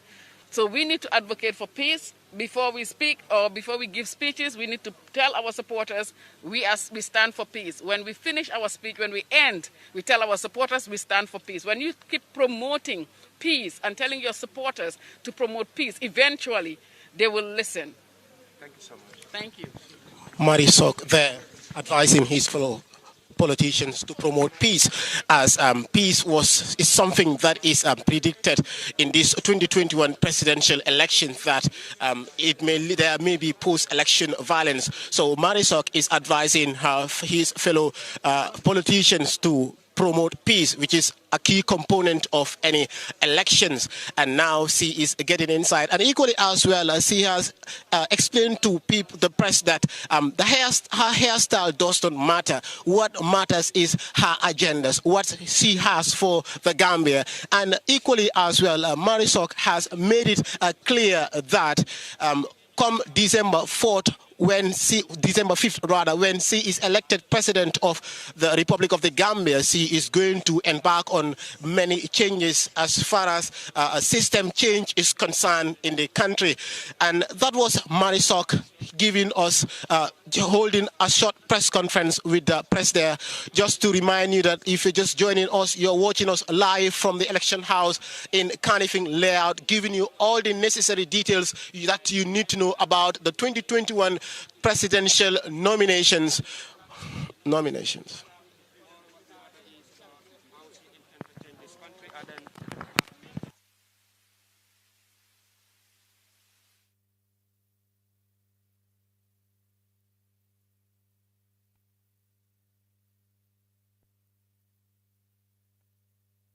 And team on the ground there at the IEC grounds in Carnifing Layout. As you can see, Marisok still on the ground, talking to the president and other officials that accompanied her to the ground, and so IEC officials as well. She's been escorted by two gentlemen, but also the police are surrounding her as before she left the IEC ground. This is a very crucial moment. She has spoke on a very important points as far as her intention to run for the presidency is concerned, but equally she is yet to file, to produce, if you like, or submit all the required documents. Some of the very crucial one is asset declaration, like she said, but she's hoping to formalize that as soon as possible so she could come back and formalize her processes and then probably been endorsed by the IEC. So this is the situation, but as you can see, she's still on the ground, yet to leave the IEC ground. She's speaking to, I think that's the deputy chairman of the IEC, Joseph Collider. I think from the screen I can identify him if I'm right, but whatever it is, he's still talking to the officials, by the way. I don't know what they are talking about, but maybe they are trying to find a way out as to how she could finalize her process of registration, or should I say filing her nominations, as far as her candidature is concerned. Been an interesting moment, Marisok, and of course some of the things that we spoke about her, appearance, mode of dress and all that. She have come back to it again once more, and she is still very defiant, and this is in fact, like she said, the main reason why she had appeared like this, to tell people, listen, it's not about the way I look, it's not about the way I dress, it's not about the way my hairstyle is, it's about what I can offer. It's about my qualification, it's about my interest and intention for this country. And she believes the women and young people deserve more and they need to be supported, and that is the reason why she have to come forward and then come with something different. And she said Gambia need to be rebranded again. Gambia need something new. She need to revamp the system, as he puts it. That's quite very interesting there from Marisol. Su ko defee rek ñu tënk li nga xamante ne mooy loolu lañ déggagum ci Marisol mu nekk li nga xamante ne mooy la am solo comme ni ngeen ko gisee ba léegi xam naa ne mu ngi waxtaan ak gars yi xam naa léegi tey mu dellu waaye mu wax lu am solo jigéen. Binta wax na ko gis ngeen mu ngi noonu ba léegi mu ngi wax ak gars yi dafa mel ni nag ñëw na indi na yenn kayit yi waaye am na kayit yu des waaye en tant que jigéen nga am sawar lool am mbégte tamit nu mu ñëwee mu nekk moom kese jigéen mu ñëw wane am na yéene pour jiite réew waaye am kaddu yu am solo yi mu wax dooleel jigéen yi nekk lu yéene bu mu ci am ak ndaw yi waaye tamit di indi na leeral ci li nga xamante ne mooy ñuy wax jëmale ci moom ci nu moo solo ak nee na loolu amul solo comme ni nga ko waxee woon ci gannaaw waaye am na yéene pour defaraat réew mi indi beneen gis-gis ci doxalin réew mi. waaw lii am na solo torop parce que nit ki da nga war a gëm li nga gëm te nga déggu ci loolu dafa am solo Marisol nag dafa wane ne lu mu dee solo amul benn amul def ak loo xamante ne moo nekk moom kum doon Marisol comme ni ma la ko waxee woon modéliste la woon so obviously dina mën a solo te dina solo lu ko neexee Gambia ñun dañ gis ne comme like ok waaye am na loo xamante ne wax na ko tamit mu ne Gambie mu ne lii ñun africaine bi lañ te africaine bi dañu xam pour ñu cot suñ xeer bi moo nekk génnee kawar bi pour buñ sol mees yoo xamante ne dañuy expensive because dama ragal na gën a am ñu utee gis-gis ak moom ci loolu parce que tamit xam nga en tant que Gambie wala ay Sénégal bi am na lu ñu baaxoo xamee ci jigéen muuru ak yu mel wala solu def wigs ak yooyu mu ne nag xëj na gars yi dañuy ragal because tey bu fekkee daw la moom mooy gën a mën a taxaw daw wala wane boppam tey sa wane na ko wax na ko ci kàddu yi mu wax so yee waaye comme ni mu ko waxee pour moom loolu daal is the least important si fuñ toll amul solo noonu li am solo mooy nit ki ban yéene la am nit ki lan la bugg a def jàpp na ne moom loolu moo gën a am solo ci ni mu ko waxee te loolu moo am solo tamit soo ko xoolee nit ki mun naa solo yoon bi jeexangut waaw tey indi naa suma kayit yi waaye suma kayit yi dafa des parce que dama tukki woon waaye incha allah xam naa dinañ complete yëpp su ci yàlla nangoo ngeen baalal ma nag suma olof bi setut noonu. waaye xam nañ ne Marie ku yàgg a dimbale ndaw ñi la. waaw jigéen yi dëgg la xam nañ sa taxawaay. ci wàllu ndaw ñi tey jii nga samp nañ la ngir doon jiitu réew. lan la ñuy xaar ci li la ñaax pour nga doon tey ñi samp seen dënd pour nekk président wax nga ko li doon wareef bi mooy ñëw. indi li nga xam ne loolu lañ nga laaj. ñëw nga teg nga li nga xam ne moom nga am ci table bi. lan la ñuy séntu ci Marie ci li tax tey jii mu bokk ci ñi samp seen dënd ngir doon président 2021 December 4. comme ni ma ko waxee rek from di njëlbeen dama taxawal jigéen ñi nga xam ne amuñ baat taxawal ndaw yi bu ko defee di koy mun a dem kanam jigéen soo ko dooleel nga réew te foog naa ne is high time ñun jigéen mi dee taxaw di taacul góor yi pour ñu toog is high time ñun tamit ñu mun a taana suñ jigéen boo xam ne toogal nañu mun a toppatoo suñ njaboot yi ndaw yi mun a gis seen boppa parents yi tamit mun a retire because fu mu nekk nii ndaw yi soona nañ jigéen yi soona nañ and it's high time we change the narrative. change narrative bi jigéen wax nga ko yow kenn kese la ñu gis ne jigéen ñi ñoo ëpp ci ñu register ci presidential election bi waaye ñu bëri ne Marie boo xoolee comme sa melokaan da nga tubaabe lu bëri ci li nit ñi di wax benn ñaareel bi mooy gis nañ ne election bi dafa tight ren am na coalition yu door ndax séntu nañ Marie mu ànd ak ñeneen fi ak li nga xam ne moom moo nekk bési mbañ gàcce yi waaw bu fekkee ne loolu moo gën si réew mi tamit dinañ ko def waaye dafa depend bu fekkee ne suma agenda li ma am parce que man dama taxawal jigéen yi ak ndaw yi te bëgguma leen a disappoint so bu fekkee ne collision war naa am te ñooñu tamit li ma taxaw si loolu lañ taxaw den salaam waaye bu fekkee ne nag mënuñoo ànd bon man du ma jeopardize loolu parce que bon dama or jigéen yi nga xam ne ñoo tax ma taxawal leen waaye we are open for everything bu fekkee ne tamit ñëw nañ seen agenda ànd na ak suñu agenda parce que dëkk bi fu mu nekk nii liñ wax wala liñ bind si manifesto dañ ko war a doon wan koo def te loolu moo important it's high time ñu binda bi rafet ba bëgg a dee macha allah words yi rëy a rëy ba kenn du ko mun a pronounce ba pare buñ paree implementation du am it's high time ñu door di implement li nga xam ne moom lañ def si seen manifesto bi. melokaan bi jigéen ñu bëri di ci wax lan ngay gindi askan wi ak jigéen ñi nga xam ne ñoom sa moromi jigéen lañ waaye am na bët buñ lay xool. well jigéeni africain dafa bëri melukaan jigéeni africain rek a mun a dog kawaram mun a sol wig mun a létta karawam mun a def lu nekk ñun dañ versatile te soo gisee ma dog suma kawar def ko nii pour man moo yomba ci man parce que toolu naa at yoo xam ne amatuma jot sax di toog 2 hours di jagar kawar wala 3 hours di make up man dama dee bëgg a jóg sangu génn soo li gën a oyof si man mooy dog suma kawar nga xam ne parce que liggéeykat soo nekkee liggéeykat amuloo joti karaw amuloo joti make up li nga am jot mooy eewu daw dem waaye boo amee bu dee toog imagine ma nekk président bëgg a toog 3 hours di make up international nakatati bodies wala international appointments ñëw nga toog di coiffure by time nga génn am nga miss nga opportunities yu bari pour sa dëkk fu mu nekk nii dañ soxla kuy liggéey te kuy liggéey amul jot yu sew yooyu noonu so nan nit ñi bàyyi di xool suma kawar nañ bàyyi seen xel si lan laa mun a def ak lan laa mun a yokka si réew bi pour réew bi dem kama loolu moo ëpp solo li nekk si boppi nit ki man fu ma nekk nii bu ma demoon biti réew taxaw ak yeneen leaders dinañ ma xool xam ne fi ma jógee jigéen bu am fullaa fa jóge parce que liy génn suma gémmiñ bi ak li ma taxawal pour suma réew moo important tey day daggit laa def xaw ma nag yes well between now and the 5th is the time frame I have.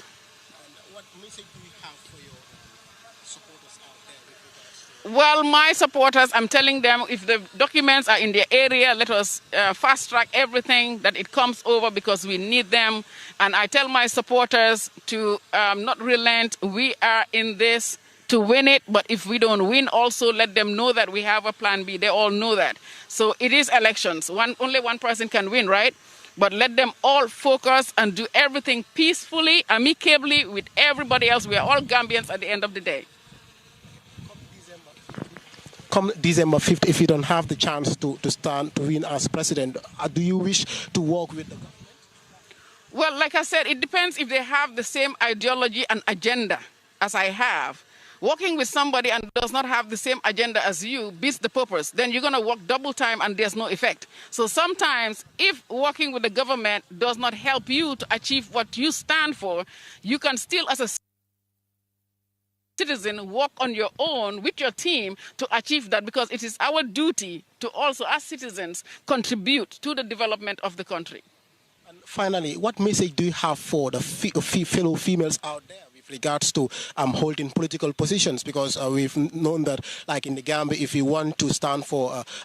political positions as a female, you receive a lot of criticisms. What's your take and what message do you have for them? Well, they need to have a thick skin. Yes, the men think it's the arena for men, but right now, we women, we take on a lot, even at home. Even if you're a housewife, you're taking up a lot. And that shows you that you're as capable as a man to do whatever it is that you want to do. It's just the mindset. When you put your mind to do something, do it. Let nothing stop you because the sky is the limit. We are 50-50. There's a reason why we came from a man and God gave us that power. So use your powers, use your strength, and don't listen to any distractions. These are all distractions. If you want to do something, if you want to get something, go get it. And this is one of the reasons I stand so that people or young people can look at me and say, wow, she made it all the way here. I can do this too. Okay, Mari, comme Mari Sok Jobate bi ñu yang ko do discuss ak IC. So loolu lan la mi? Well, suma jëkkër Jobaate la santa waaye xam nga bi ma propaganda yëpp Mari Sok so ñoom ñu binde Mari Sok Jobaate waaye fu mu nekk ni bu ma bëggee change def Mari Sok Jobaate dama war a dem change at suma yima flyers yeeg everything te dafa tardé is better ñu dem ak Mari Sok bi moo gën a easy waaye comme que Seyna kii mooy suma jëkkër Seydou Jobaate so obviously suma nit di address is Madam Jobaate waaye the brand name is Mari Sok. Wow. Wow. Thank you very much. Thank you very much. That was Mari Sok, Gambia first female presidential aspirant for the 2021 presidential elections, living there after failing to present some of her important documents, and equally as well to the name on her, which is Mari Sok Jobate. During when she newly came, she presented herself as Mari Sok. Now that the nominations is on, we've seen a new changes, which is Mari Sok Jobate. So for now, she has recommended that she would go on with the Mari Sok because there is no time as the 2021 nominations is speeding up. And here against the 5th of November, she is expected to present her documents and equally as well make those important changes to her name. As we have from her when she is elected into office in December 5th, she is going to promote what is known as a system change in the country, and equally as well she have cleared doubts with regards to her haircut, her outlook as a woman, and to her she does not have time to be sitting on the mirror for 2 hours just to make up her body. So this was one of the reasons why what he gave. So anytime from now we would be expecting another independent candidate. As we know today, we are expecting 4 independent candidates who are expected to give to be nominated here at the IEC election house in Kanifing East Layout. You are live. Just to remind you again, you are live with Eyeafrica TV, giving you all the latest details you need to know about today's 2021 official start of the nominations. And as I said, we are expecting to see 4 independent candidates, and just joining me is my co-host, Mr. Nene Bojang. Thank you very much, Usman. Ala baraka bake ngala ko don kabo Eyeafrica TV. Katandalo ko abda min wolom election house dami yalan ko itelle marta carte fayo nin carte kunyala Gambia banko kan tumo min na mari sok atenata nanne ala bankero ke anin simfanyal mi ya sabu katandi ko atefana musolti mi yalan ko alafta lola Gambia banko en andalafta Gambia bon la ku kono ka Gambia bon la do ka sambal la do to wobe kono dami yalan ko atande ko kayto dol biye ala sulo ka dami wolon kayto dol biye kay mar sok jobate kayto dol biye kay mar sok bare ala documents jama babi je min kada kayto la nati mare sokla boto ay wotande ay sila be ay fan ay commando fode ka folon ko wolom asal declaration oti yemune soto jani bina manse yala because ngajale kon nam manse kel kana jama ba kana dol kana ne ni ma soto manse ay bantala e kana wo soto manse akono e buton ay si o simfa nyal fanata bakale pour kaje ko tumando ibaje la kujama baba Gambe jangol do sadannole mare sok ala bankero tandi ka tandi ko atem musolte mi yalon ko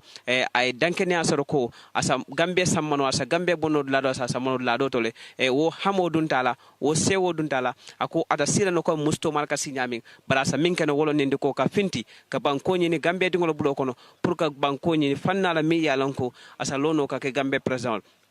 December 5th wolnyanta kala danke lungti mbadante ro kala lumina katandi ko jumale nyanta Gambia bon la fanna do la kasamba fanna do la because mamira ka fako hana toro mansa ke mi yalon ko batara sirne fo faw ita Gambia sambal no fo Gambia laftal daming because what a possible no but mim possible wala nen ko e babo la fanna do to ya samba fanna do to marso anala ke akra musore katandi ko ikana jibe ala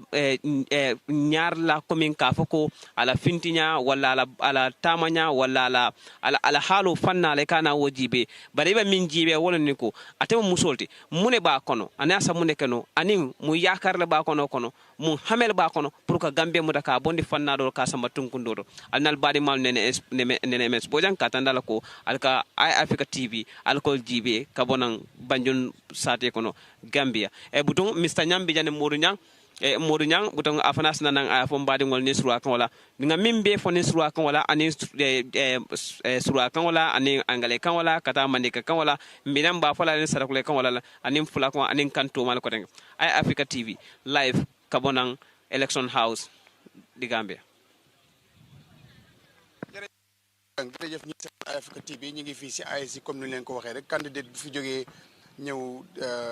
def nomination mooy Marisok Jobaate def na nomination ba génn wante dafa am KTM yu bari yu nga xam ne ni indeegut ko woon soo waxtaan na ak ñi nga xam ne ñooy AIC fileeki fan dafa war a ñëw indi kayit yooyu nga xam ne AIC laajte nañ ko lu waral loolu dafa tukki woon soo si interview bu dégg ngeen ko soo ñëw na joxe li nga xam ne mooy nomination am su ko defee 12:30 ba 1 boobu tam ku war a ñëw mooy Alhaji Maati so kooku tam moo war a ñëw moom itam joxe li nga xam ne mooy candidat so mu mel ni fii si 1 hour bu nekk rek dañ dee toog 1 hour balaa beneen candidate di ñëw pour ñu gis ne ki nga xam ne ni mooy candidate bi bu ñëwoon sax kooku dem na so mu mel ni Marisok moo fi jógee ñi ngi xaar beneen candidate war a ñëw si kanam tuuti kon ñu jox leen dig daje si kanam ñu àndoo ak li nga xam ne ñooy Amadou ak Binta jërëjëf. jërëjëf Modou Mohamed Niang ak Ousmane Diatta ak Nene Bodian ñoo ñu nekkal foofu ci AIC dégg ngeen du yu farote yu am solo jógee ko ci Marisok ak tamit ñi nga xamante mooy seen collègues yi jàngat nañ kaddu yi mu wax kaddu yu am solo Binta mu nekk la am solo Marisok dafa mel ni ñëw na kayit yi matagul waaye at least ñëw na wane am na li nga xamante ne submit na ko am na lu des te mu ngi dem liggéey ci loolu mu dem fii ba on the 5th lañ ko may pour mu ñëw mu motal li nga xamante ne mooy kayit yi nga xamante ne loolu moo desagum pour mu mun a finalize li nga xamante ne mooy nomination papers am yi pour mu mbokk ci jongante bi so interesting times interesting moments kon ni ñu ko doon waxee depuis suba ba léegi Marisok dafa ñëw daanaka ñëw gën a déggal liñ doon wax ci moom jigéen la tamit bugg naa taxaw jigéen yi bugg naa taxaw tamit ndaw yi nee na nekk na waxtu bi nga xamante ne war nañ ko change lu bëri wala war nañu indi doxalin bu bees ci réewi Gambia mu nekk lu am solo ci kàddu yi nga dégg ci Marie dafa mel ni gën naa déggal boppam te nee na gars yi buñ xool lu sam yi wala dem ñëwee ak yooyu moom loolu am solo waaw am na solo parce que comme niñ ko doon waxee fii rek moom dafa ñëw comme noo ko waxee dëgëral affaire wax bi rek xam nga doomi aadama ku nekk ak nu ko yàlla bindee la ak doomi aadama ku nekk ak ni nga gisee sa bopp la moom mu ne lii la comfortable with lii moo ko dee moom daal nii la mun a nekkee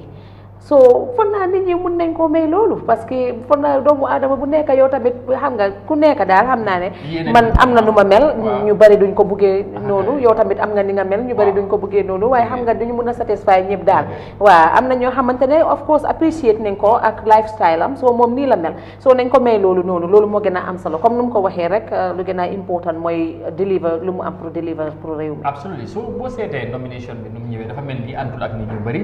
tamit mu ngi ñaax sopo tamit lu des ci seen taxawaay mu ngi leen di ñaax pour ñu gunge ko dooleel ko te tamit nee na élection la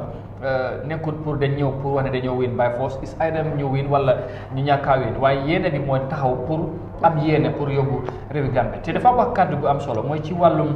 li nga xamante ne mooy jàmm bu mu wax nee na political party leaders yi dañu war a di preach peace dañu war a wax ak seen supporters yi bu ñoo door seen waxtaan nañ ko dooree ci jàmm buñ koy jeexalee tamit nañ ko jeexal ci jàmm te loolu dafa am solo surtout moom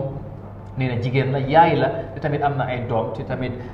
ci loolu am na yaakaar ne buñ doxalee mu mel noonu jàmm ki nga xamante ne loolu lañ xamee Gambie nañ ko maintain te tamit élection yi dafay dem Gambia des te loolu dafa naa lu am solo la. Amadou wax na loo xamante ne lu am solo la te lu ma ci gën a jàpp mooy time bii nii comme nu ma ko waxee woon rek jigéen ñi Gambia yi war nañ jóg ñoom tamit ñuy participer ci yëfe politics ñuy jël mantle of leadership ñoom tamit ñu nekk si kanam. waruñoo nekk si gannaaw rek di tàccul gars yi. waaw loolu moom tamit loolu la ñëw tamit digëral ko rek. foog naa loolu am na solo waruta passé nañ foofu de léegi dañoo combat léegi moom fu mu nekk nii jot nañ te xam nga ñu ne ku fi jiite daanaka ku jigéen boot rek daanaka sa yëf mat na waaye nag ñu bari tamit léegi Binta ak mi ngi ci am kontaan ne jigéen yu bari xam naa ne buñ dégloo Marie lu mu wax dañ ci sawar dañ ci kontaan waaye jàppale bi taxaw ko te wax naa boo seetee ci ñu register over 900,000 yu ñu am jigéen yi ñoom ñoo ci ëpp tey bu jigéen ñi nga xamante ñoom ñëpp ñuy register wuñ bu taxawoon ci Marie rek moom mooy ne win na nekk na président bu fekkee ne matal na requirements yi waaye est-ce que loolu na am mën na ngaa wax ne déedéet parce que am na jigéen yu bari am na fuñ far ba pare am na ñeneen ñi ñu ngi far ci political party ñeneen ñu ngi far ci yeneen independent candidates yi soo dafa mel ni taxawaay jigéen yi ci politique dafa xala des ci Gambia. Amadou man laa wax nag fu mu nekk nii parce que man tamit jigéen laa te pare nañ pour xeex fu mu nekk nii gis nga suñ joxee góor yi mantle of leadership bañ soona te gis nañ ne benn changes amut ñun suñ boppa dañoo jóg ñun yëpp ñu bàyyi góor yi ñun jigéen ñi kese ñu taxawal kenn koo xamante ne moo ñoo liit si est-ce que Marie wartoo nekk exemple for instance nu mu taxawee nii tey fii waroon naa xumba jigéen yi waroon nañ koo gunge waroon nañu ànd ak moom am na jigéen ñi nga xamante ne ñu mel ni ko moom dañ am baat ci réew mi am taxawaay ñu ràññale suñ seetee teen taxawaay Gambia position yu gën a am vice président jigéen la speaker bu Gambia jigéen la soo loolu dafay firndeel ne war ne taxawaay jigéen ci réew ci doxalin dafa am solo waaye li ñu dese mooy comme dem nañ bi am vice président te nekku di first time ñu ko am amoon nañ ko ñu amati ko ba fu ñu wax ni lan moo war a tax mënuñu am jigéen ñi président loolu jigéen yi ñoom seen bopp ñoom ñoo ci war a jàpp ci combat bi xeex bi yow mun nga am yéene bi waaye est-ce que ñi nga xamante ne ñoo war a tax loolu am ñoon noonu lañ koo gisee ñoo jàppale ku mel ni comme Marie waxoon naa ko 2016 docteur Aïssatou Touré taxawoon na independent waaye mujjee ta dem dafa mujjee ñëw jàpp ci coalition bi est-ce que Marie tamit du mujjee def loolu sax mu dem ba xam ne affaire yi du mun a nekk mu ne xaaral ma dem fu ma bootu rek parce que jigéen ñi war a ñëw génn a jàppale ma ñoom ñëwuñ te moom mu ne jigéen ñi la bëgg a xeexal waaye dégg nga ne lu si lu mu wax tamit mu ne bañu ci fi coalition waaye su nekkee ne de sarta yi yoo xamante ne yooyu leen taxawal ak yoo xamante ne tamit ànd na ak idéologie am moo nekk moom tamit gom-gomam su nekkee loolu ànd na rek mun naa join coalition waaye nag dafa mel ni tamit dafa dem mujjee si loolu parce que Gambie fu mu nekk nii comme noo ko waxee jigéen ñi fu mu nekk nii fooguma ne taxawal nañ ko nuñ ko war a taxawee fu mu nekk nii gis nañ rek bu mu doon ñëw tamit gisuñu ñoo xamante ne ñu bari ñu ko toppa waaye xam naa ne mun naa am ñun si kër gi di ko xaar parce que loolu tamit mun naa ne waaye fii amoon na solo nag amoon na solo de waaye léegi non ñun jigéen ñi dañoo boot suñu jigéen ñi nag ñu ne togg bu paree neex nag bu baxee day xeeñ wax ñaar loolu la wax naa ne tey mu war a ñu gan gunge woon ko tey bu fekkoon ne fay ndaw rabbin bi ak yooyu nga génn xam nga nag loolu nag taxul ñuy wax waaye loolu xam na ne gars yi because si góor yi ñoom ñooy gungee góor yi political party yi buñ commencé ñëw mais bi monde ngay gis différence bi political party moo tax ñu bari ñu ngi la ci sax ndax chance yi independence yi ndax est-ce que dana demee noonu te tamit Marie boo seetaatee taxawaam bi léegi moom moo njëkk a danaka bokk na ñi njëkk a declare interest pour taxaw Gambia waaye réaction Gambien si yu bari surtout jigéen ñi comme ni mu waxee bu fekkee dëgërutoon konoon li nga xamante ne mooy konoon du fi yegsi waaye donte luñ ko wax waaw loolu dafa am solo donte luñ ko wax nee na da nga war a am lu ñuy wax ne thick skin waaye da nga war a dëgër ci lu bëri doo déglu waxi nit ñi léegi moo tax tey mu yegsi fi ñëw indi ay kayitam soo mu nekk li nga am solo su ko defee ma bàyyil rek nga tënk loolu tamit ci kàllaama soose den su ko defee ak Paul den su ko defee ñu continuer waxtaan bi ñu xaarandi beneen aspirant wala ku war a yegsi Alaaji Kurang moom tamit xam naa ñu ngi koo xaarandi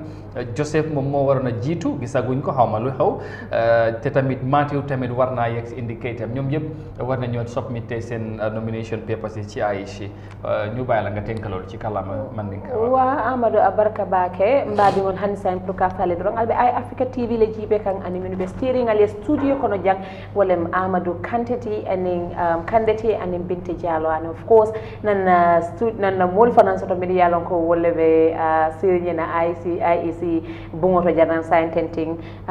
saintenting mari sohle nata pour kala kaytoli tandi andunga machallah ay ala kaytoli tandi bari hansprain dol manketale min yalon koye man pare folo bat ye lugodi yalale mi yalon ko ay deadline o soto pour ka murunnan pour ka nawo kaytol natinan IEC mari sok ɗum mbiriga pareta pour kala kaytol hitande ay kumol mino fo kummayata bake mol ka tula falal ko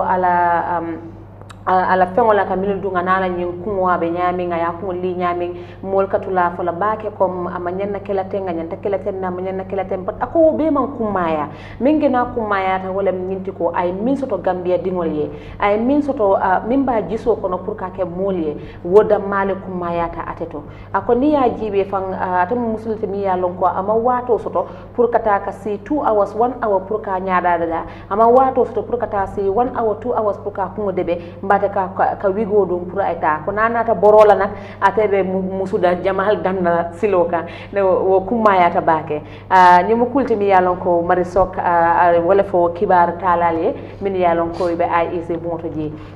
musidɓe meɗen salmina on indeji mon kadi e yettode mon haalangol on rek hay joni yon dara Eyeafrica TV joɗani ɓe on ka studio ɗo komin Binta Diallo kañum e Amadou Kande mari sok nako kanko woni candidate arano arɗo ka IEC pour hollirgol kaytiji makko ɗin o holliri kaytiji makko ɗin no woodi ɗi anndanɗa hoore ma ɗi manki ɗin ɗon o hollirani ɗi taw kono IEC jonnimo space mo anndanɗa hoore ma si Allah lan jaɓi mo foti ruttade pour hollirgol kaytiji ɗi anndanɗa hoore makko ɗin heddi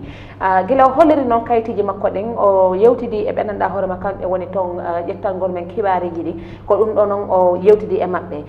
ɓe landike mo noon ko yaari e fii ko ɓornoto kon e honno hoore makko nden wayi kono mane sok ko ɗum ɗo o jaabi ɓe komi ɓornoto kon e horande no wayni mi ala ɗum ɗon na hay fus e an ko woni important ko anndanɗa hoore ma ko ɗum nafata himɓe ɓen komi joganiɓe e nder ɓernande nden kon ko anndanɗa hoore ma ko ɗum wawi waɗande ɓe somi woni président ko ɗum ɓuuri nafa na no mi wayi noon ɗum ɗon noon no heeɓi solo moƴƴa noon ko anndanɗa hoore ma ko ɗum o jaabi ɓe o haali noon kadi sa ii no wayi noon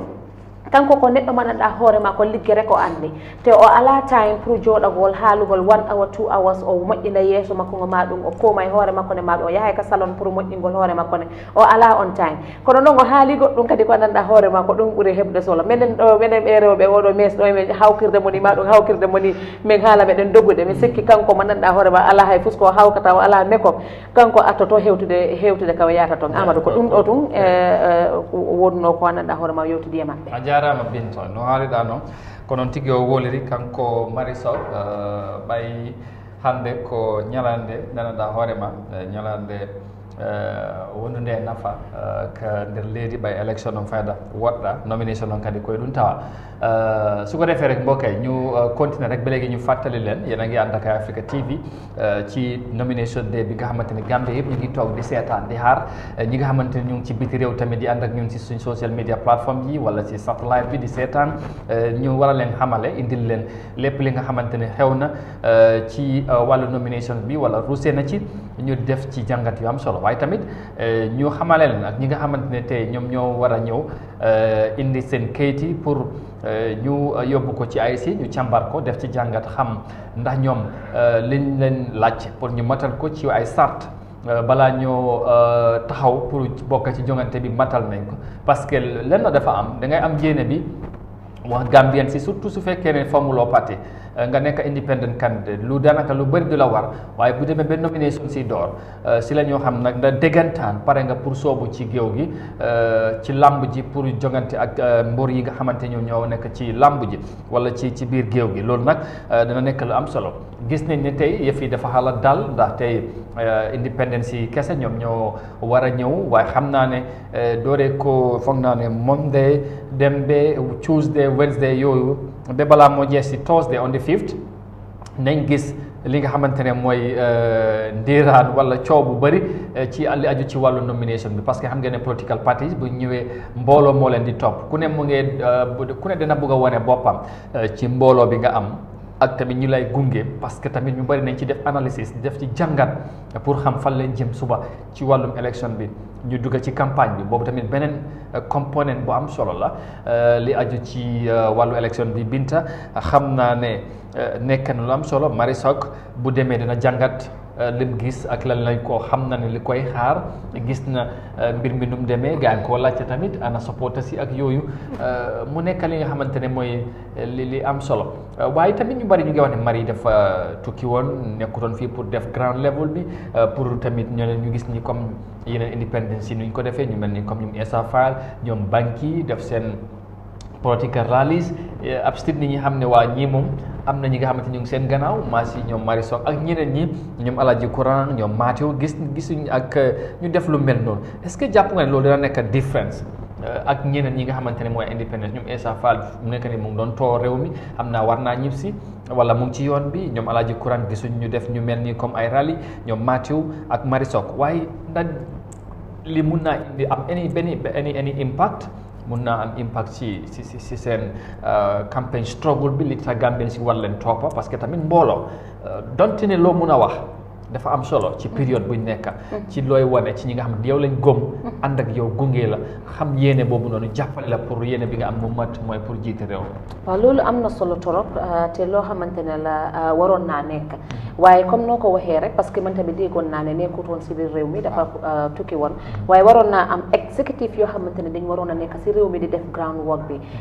parti bi soo comme parti bi mbaate soo nekkee independent candidate also yaa ngi jiite da nga war a am exécutif boo xamante ne dafa war a strong te dafa war a nekk foofu noonu yow soo fa nekkul sax in your absence ñoom mun nañ def groundwork bi so lii lu waroon a am la so xaw ma ndax def nañ seen groundwork comme nuñ ko waree defee ndax defuñ ko nuñ ko waree defee waaye lu si fis mooy ñëw na fii nii te gisuñ ay supporter ñoo xamante ne ñoo ko toppa waaye nag at least gis nañ ay góor ñoo xamante ne ñoo taxaw si booram di ko support te loolu noonu am na solo torop waaw so xam naa ne daal waaye am na time Marisok am na time ba léegi pour def groundwork am bi nu mu ko defee nii it's not too late ba léegi lateut so hopefully dina def groundwork am nu mu ko war a defee daal absolutely am nañ yaakaar boobu bu boobaa buñ fa tolloo nañ gis yëf yi nu moo demee well viewers once again just to remind you you're watching Eyeafrica TV and we are discussing about the nominations one of the most important components as far as elections are concerned in the Gambia, and of course this is the first time we are seeing presidential nomination in the Gambia after the 2016 presidential elections, and 26 aspirants are expected to file in their nominations starting today on the 5th of October. Some interesting times ahead, and today we have 4 independent aspirants, as we mentioned at the beginning, who are expected to file in their nominations. Of course, Joseph Juf was expected to be the first one to come today, but I mean probably something happens, but we're yet to see him. And then Marisok has just filed in her nominations, but of course not everything is intact. She is still expected to return to complete the process, and probably next on the schedule is Alhaji Kurang is the schedule, or the is anything to go by. And then the last but not the least of the day would be Matthew Gomez. So we are waiting for their arrival to submit their nominations, because this is a very crucial moment for them, but also for the Gambia as well. And then tomorrow also 3 aspirants are expected to file in their nominations, and this is again tomorrow we will see the first political party to come, but first would be independent again. Ibrahima Tabora Mane, Modu Ba 1 would be coming, and Bankule, of course Ahadi, and of course Ahazi, and then ANRT are scheduled for tomorrow. 4 rather, instead of 3. 4 aspirants also are scheduled for tomorrow, Sunday, the 31st of October. So Binta, looks like the independent candidates are the people that are coming first in this nominations. But whatever it is a very crucial moment as far as the elections are concerned. Yeah, you are really right. As we see, we have a line of independent candidates who are supposed to come first. Why I believe when this political parties is suñu duggee or suñu commencé rek dina nekk loo xamante ne dina humba dina hubba. ANRD is the first party. The first party that is tomorrow. Yes, NRD is coming last. I think tomorrow. That is on Sunday. So I believe maybe we'll see a little ambience around there. But don't underestimate some of these independent candidates. They have really did a very good job at the ground level. People like Esafar has been going around the country, and he's been really working very hard. I've not heard about Tabora and Mamadou Ba and Banki. I have not had. But Banki also did something. He did a rally. Of course. Ibrahima Tabora Mane. He was about to form his party, but due to some technicalities, about the number of votes that he needed for registration, there were some errors that the IEC have noticed in the process, and eventually he could not succeed in registering his own political party, despite after he announced to the Gambians that he had formed his political party. You know, I remember when we had him here in our studios, we discussed about that, and he said if eventually he did not succeed, he was going to go as an independent candidate, and eventually that's what we have seen now he's doing. He's coming as an independent candidate, and tomorrow he'll be the first to submit his nominations. And interesting, like we said,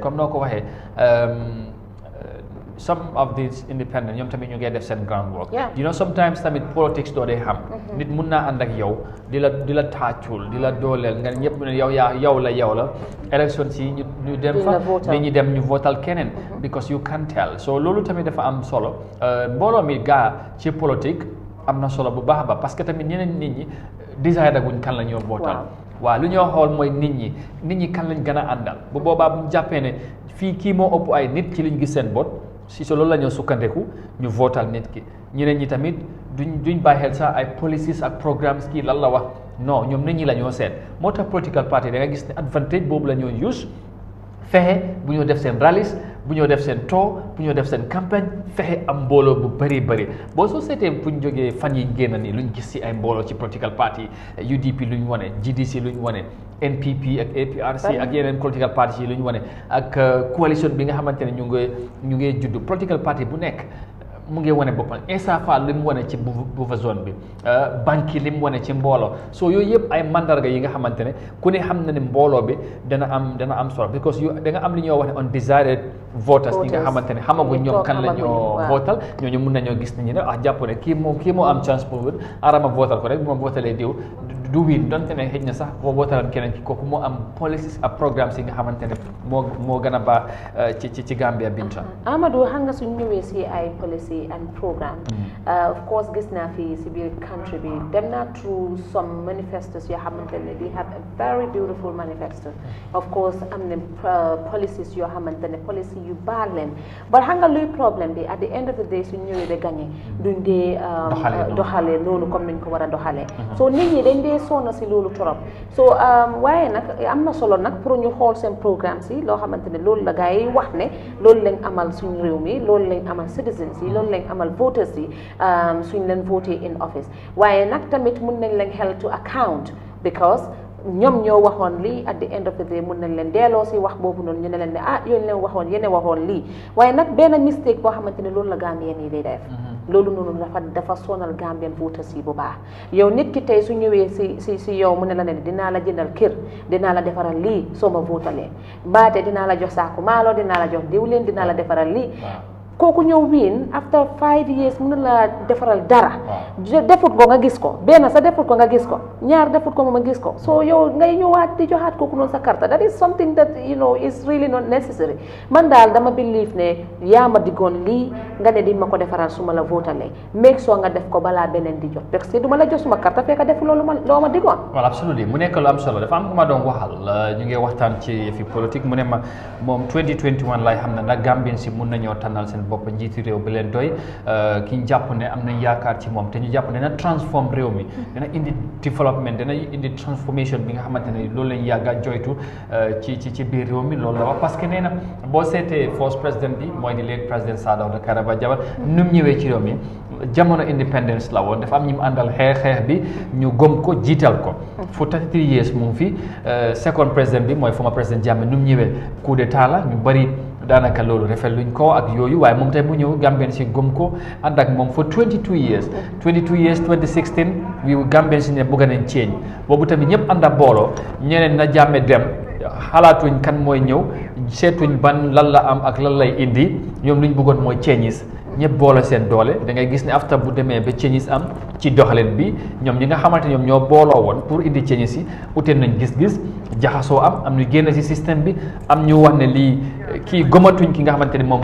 kooku lay àndaloon pour xeex benn mu gagné mooy président Barrow tey léegi nag ñu ne fu mu nekk nii démocratie sax na ku ne am na li nga xamante ne mooy sa freedom kenn du la forcer doo ragal votal ki nga bëgg fu la neex nga far ki la doy kooku ngay àndal léegi nag ñu ne fii la doy léegi nag jot na pour Gambien si seen bopp over 900,000 bi nga xamante ne ñoom ñoo register ñoom ñooy seet nag léegi ñu jàngale seen bopp ci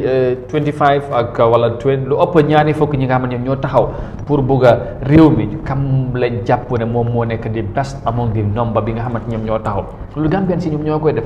bu subaa nag kuñ mënta tànn buñ ko jiitalee foog na ne dana nekkaat li nga xamante ne donte ne nag foog ñu wax lu mu taxaw système bi mooy doxee noonu démocratie mooy doxee noonu ndax nag nit ñi kuñ mënta tànn du ñëpp duñ ko mun a doyloo foog am ñu beneen gis-gis soo dafa am solo waaye nag Gambien si foog ñu bàyyi xel seet lu ñoo wax def informed choice ci nit ñi luñ bëri nga seet ki nga jàpp ne moom moo gën ci Gambia ci yaakaar buñ am moom développement buñ bugga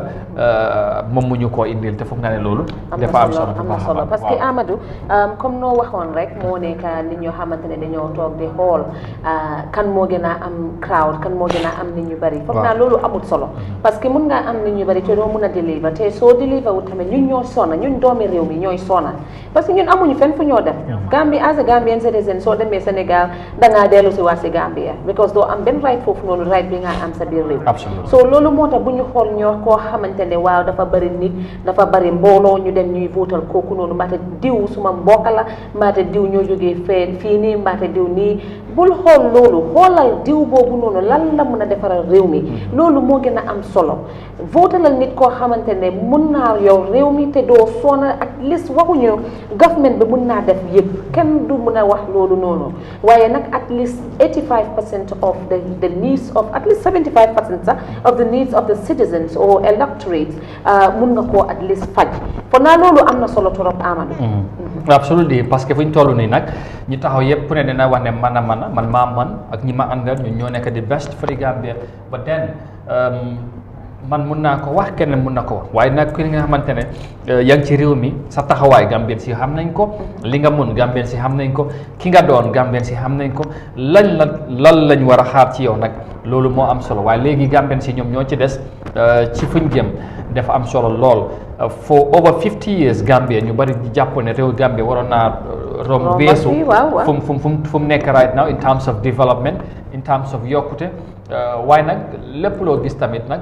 doxalin bi daf si am solo waaye tamit dañoo wax ne leadership dafa reflect nit ñi ci boppam léegi tamit comme na ko waxee nguur gi mënut a def yëpp nit ñi tamit seen taxawaay dafa am solo parce que bu fekkee ne nguur gi tamit jiital nga nit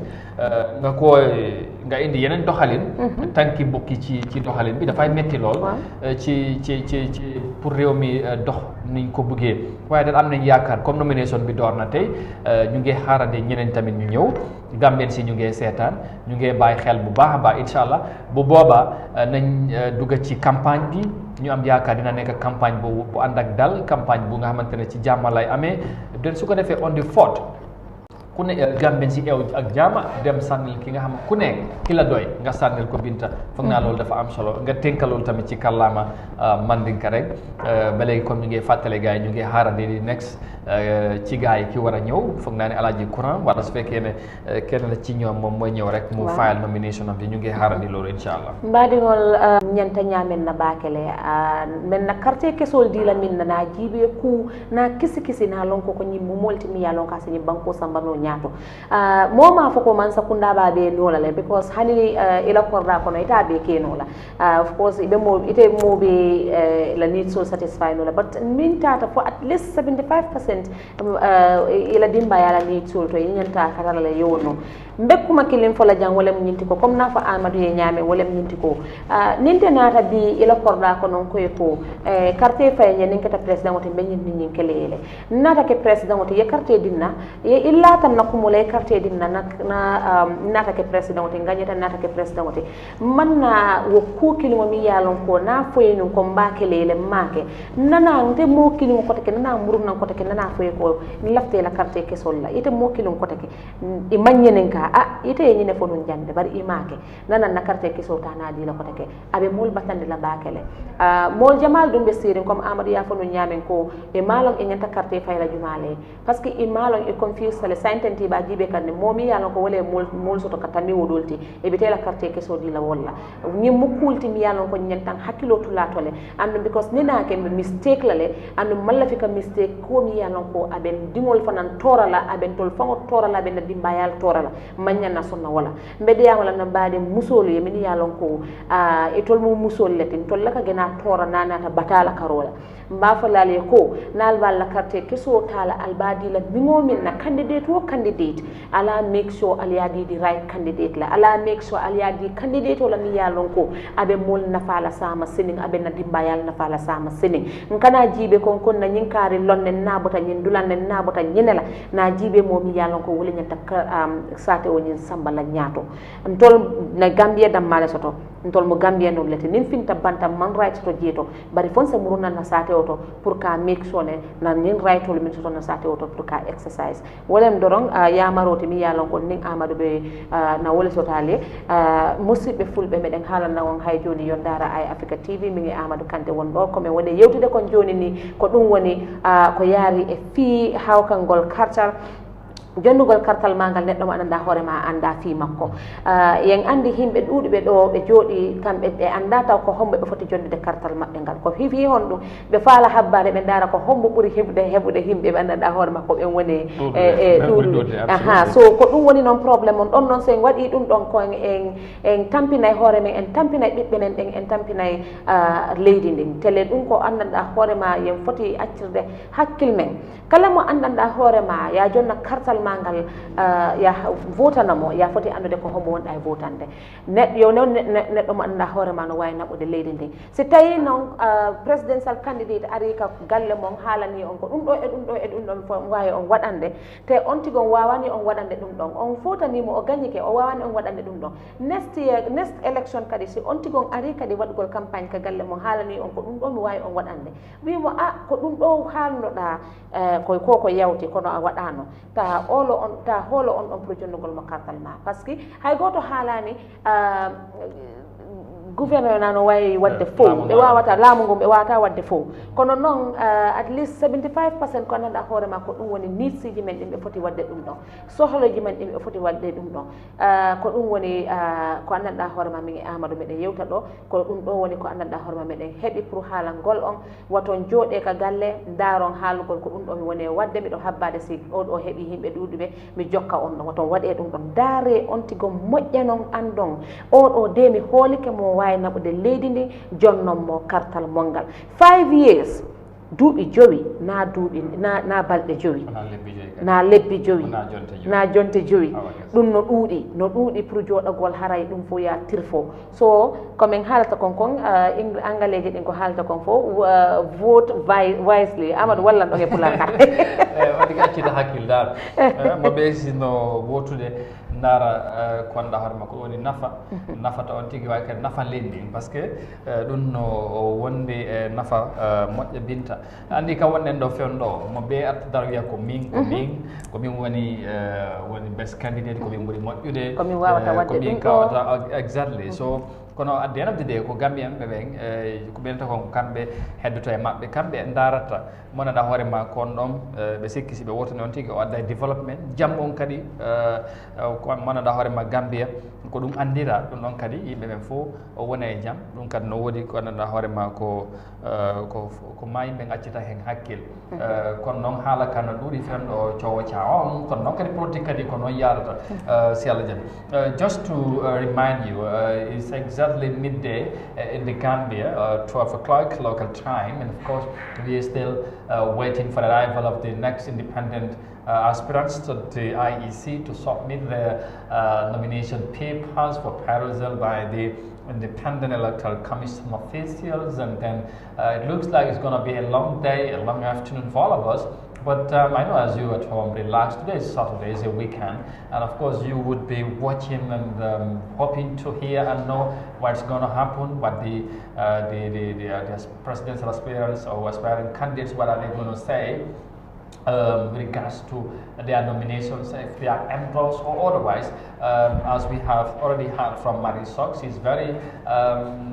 adamant and resolute with her position and determined as well to bring some changes. He's elected as the president, and he says he's going to revamp the whole system, bring something new, rebrand the Gambia if you like. So that's why it's not up to the Gambians, up to the 900,000 plus electorate who have the right to choose among the very lot of people who have shown interest. And one thing also I've observed on the ground, I think we need to commend the police and the ICT coordination. I think they have put some groundwork, which I think is very, very important. I have seen 2 checkpoints that have been put in place, and I think that's important. And because we talked about security, we talked about the peace, and Marisol herself has emphasized the need to maintain peace and for the political leaders to bring peace and advice to their followers and militants and supporters also to maintain peace as far as this election is concerned. So Gambia is the smiling coast. So that in itself means a lot to reflect in our lives. For all of us, and we need to, jealously guide that. For anything, Gambia, that's what we have, and politics or election will come and go, and we would stay as a country, as Gambia. So that's quite very, very important. So I think we would take some break and then come back in a moment because we're still waiting for the arrival of the next housing to come, or the next aspirant to file the nomination. We don't know whether it's Juve or Koran or Gomez will be next. But for the meantime, we should be taking some break, and we'll be return right after to continue the discussions. But just to remind you, it's nomination day here in the Gambia, wherever you are. This is Eyeafrica TV, and thank you so very much for watching. We'll be right back right after this break.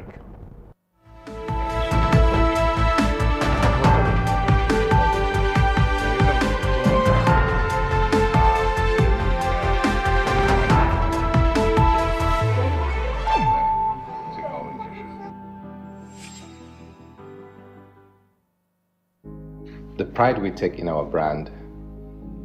the work we put into constantly change the landscape and elevate real estate in the Gambia, it's compared to none. From inception, our goal was to add value to the beautiful Gambian landscape. That's why we are proud innovators of community estates. Kololi Sands is an exceptional piece of work, tailored for ultimate convenience and luxury, to bring you an element of finesse that is rare but unique in its own. This is also our pride and joy, and we welcome you to the exquisite beauty right here in Kololi and right here on the waterfront. Kololi Sands, feel the ocean breeze at your doorstep. Nomination papers to the IEC house in Clemething. So this is the situation. As you can see, the IEC officials are seated. Apparently, it looks like there are indications maybe one of them probably could be on his way to come to file on his nominations, but we're yet to confirm or to know who is exactly probably is on the ground. But these are just signs as of now. Probably we should be we should know anytime or any moment from now as to whether somebody is on the ground or is about to come to file his nominations. Yes, su ko defee rek ñu dellusiwaat gannaaw break bi Binta IEC officiel si toogaat nañ ci seen place yi di xaarandi. Dafa mel ni signs yi ñoo gis dafa mel ni am na ku bugg a ñëwaat pour indi li nga xamante ne mooy kayitam bi, xamaguñ nag kan la ak naka la, waaye liñ gisagum mooy dafa mel ni gars yi toogaat nañ pour xaarandi kan moo war a ñëw teg wala boog yóbbu li nga xamante ne mooy kayit yu mu war a yóbbu ci IEC. Dafa mel ni ba léegi comme Marie rek moo ñëwagum te Marie am na lu ko dese. waaw mu ngi noonu gis nga supporters yi dafa mel ni kii nag moom am na li wax na la bu leen underestimate am na ñoo xamante ne dañ def seen grand waaw gis ngeen mbooloo baa ngi noonu, waaye dafa mel ni nangooguñ mu yegg si. xaw ma ndax time bu mu war a ñëw moom moo jotagul wala naka la fa demee, waaye comme gis nga security police bi ñu ngi si ground te ubbeeguñ li nga xamante ne mooy bunte pour mu yegg si, waaye am na kenn ki nga xamante ne yegg si na foofu ci IEC te kii bokk na ci independent candidate yi nga xamante ne war naa submit li nga xamante ne mooy nomination bi. lii moom utee na ak Marie buñ gisagum Binta. waaw li ñu doon wax rek ci gannaaw mooy nomination bi mbooloo léegi lay def si day am solo. waaw ñu koy gunge. loolu am na solo torop fu mu nekk nii comme noo ko waxee rek candidate bi nag dafa ñëw ak doole ma ne ko moom dafa pare affaire bi dafa def ground work am bi ba mu dëgër. wax naa la buñ leen underestimate. am na ñoo xamante ne tooguñ ñu ngi liggéey of course xamaguñ ban candidate moo ñëw because kii Alaji Kurang la moom moo topp ci Marisok liste bi noonu la woon, waaye xam nga boo gisee buggu ñëw teel a wax ndax moom la dañ doon because ki waroon a teel a ñëw moom mu ñëwul, so ñoom tax xamuñ ne moom la, waaye ñu confirm ne Alaji Kurang moom moo yegg si noonu ci IEC. gis ngeen ne ci amaan mu ngi noonu génn si na moom tamit mu ngi war a ñëw dem fi mu war a toog pour mu welcome ki nga xamante ne mooy Alaaji Kuram Alaaji Kuram moom tamit am na jaar-jaar bu am solo Binta léegi su ko ne xam naa ne balaa moom mu yegg si nga mu ngi noonu moom moo taxaw noonu ci kanami moto bi gaa ngi koo wóor mu ngi téye mobile bi mu ngi xool li nga xamante ne mooy nit ñi fu mu nekk ni xam naa lii rek wane na beneen impression ne right moom ñëw na bu rafet yeah absolutely suit bu rafet so wane na difference daal ci ak luñ gisagoon ci Marisok waaw bii nii fu mu nekk nii daal waaw kon nuñ ko waxee woon Marisok dafa ñëwoon rek moom mu def registration am bi o submit papers am yi rek mu dal di dem of course gisuñu a lot of supporters ñoo xamante ne toppan nañ ko waaye léegi fu mu nekk nii ñu ngi gis independent candidates yi ñoo xamante ne ñoo des commencé ko ak kii ñëw na ak supporters am yi waaye we are hoping that next one bi tamit buy ñëw dinañ gis lu mel ni lii because they need support also waaye believe naa ne tamit comme ni ñu ko waxee woon Marisok nekku doon si réew mi so of course xam naa ne defut ground work bi comme ni mu ko war a defee o mun na am supporters yi ñëwuñ pour gunge ko kenn xamul daal nu mu fa taajoo waaye daal lu gën a wóor mooy kii moom ñëw na ak supporters gaa ngi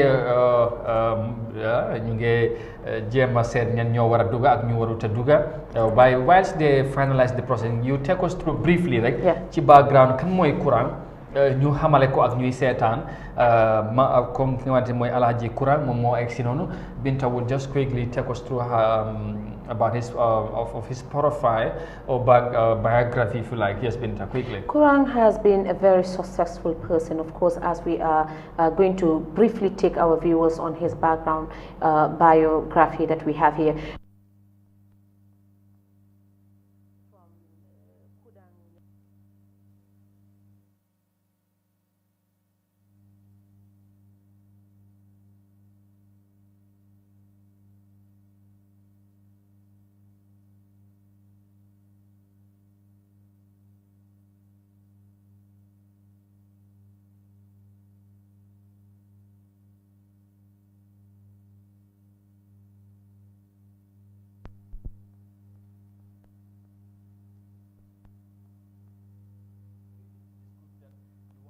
Very great experience. He has a wealth of experience as far as his pedigree is concerned. But of course, we would, in a moment here from Binta, she would tell us,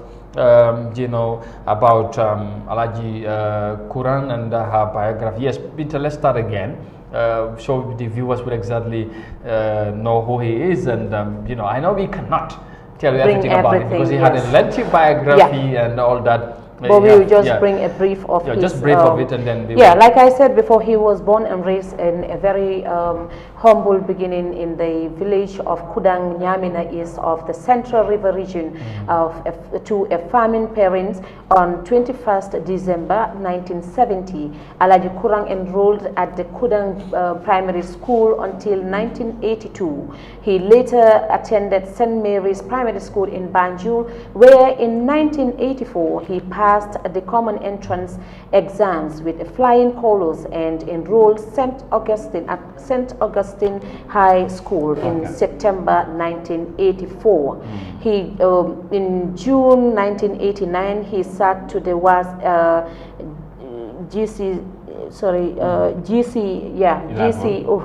GCEO levels exams and came on top of the school with an aggregate 9 distinction pass. Imagine almost at the top 3 in the Gambia. Wow, this is a really interesting and then profile. Eventually he got to university. Yes, then he got to the university, and of course in university in Kuala Lumpur, Malaysia, resulting in a bachelor's honors degree in economics in August 1996. Well, what we can say in short, he's a landed person. He has a great experience. He have, of course, traveled also widely, and I think he's also somebody that have been recognized as far as his academic career in economics is concerned, and I think he is recognized in his field. So we can say a lot about Alhaji Kurang as far as his pedigree is concerned. like I said. So he's arrived at the IEC. Binta, is there a bit more that we can? Yeah, I think this is something that we can go by. Yeah. He has a household name of the Jollof He's the Titus. Jollof Titus in yes, he was the behind and that. Contributed to a revolution in professional education that has inspired more than 20,000 young Gambians in fields of finance, business, administration, and technology over 2 decades. This is really important. Yeah, this shows about the man that we are about to witness presenting his papers. I know, of course, his track record itself says a lot about him, and he's a very respected person also in the as far as his experience is concerned in the country. So you can see he have come with a good number of people, a decent number of people who have accompanied him for his nominations as far as his interest to run for the presidency in the December 4th presidential elections is concerned. It's a crucial moment for him, but also for his supporters and for the Gambia as a country as well. See, he is among the very many people who have shown interest of running for the presidency. su ko defee comme ni ngeen ko gisee noonu ñu ngi ko xaarandi pour mu ñëw yegg si IEC ba léegi ñu ngi ñuma sécurité bi ñu ngi ci seet kan moo war a dugg ak naka lay duggee ndax ànd naag mbooloo bu xala takku tuuti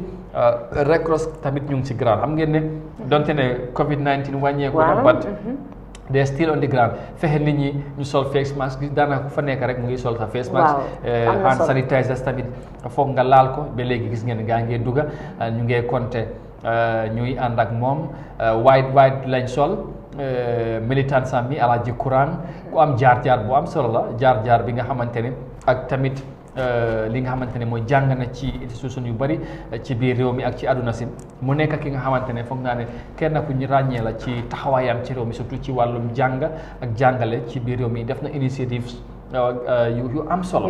ci li ci biir réew mi Binta sakkantuma si wàllum jàng ji absolutely te moom dañ recognize li nga xamante ci taxawaayam mu ngi noonu ci kanam mu ngi taxaw di waxtaan ak police yi di seet kan moo war a dugg mu ngi tànn ci militantisme mi ñen ñoo war a dugg ci biir pour gunge ko ànd ak moom because ñëpp duñ mun a dem foog ñeneen ñi dugg ñeneen ñi xaar ci biti pour ñu seet ñen ñoo war a dugg loolu tamit mu nekk lu am solo process baa ngi nii lii lay demee moom moo nekk ki nga xamante ne ku njëkk a ñëw ànd ak mbooloo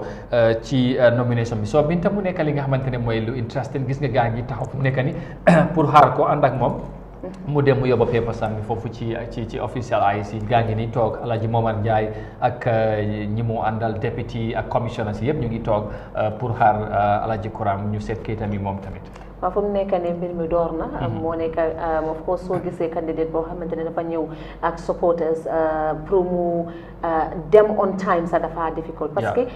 supporters yi seen boppa ku nekk dina bëgg a dem gunge ko ku nekk dina bëgg a dem fekkee loo xamante ne moo nekk fu moo présent paper sam yi so lii dafa am solo suñ ko xoolee gis nga supporters yi fuñ taxaw nii fuñ nekk nii ku nekk mu ngi bëgg a dem waaye ñëpp duñ mën a dem nag parce que dafa am ay protocole yoo xamante ne yooyu leen teg in place waaye lii am na solo political party bu nekk dafa war a ñëw ak supportam ñu wone seen weight bi and the same time also independent candidates yi tamit dañu war a génn ak seen supporters yi nit ñi xam ne ok kii am na ñoo xamante ne ñoo leen boot this is a good sign lii sign bu am solo la gis ngeen gaa ngi taxaw noonu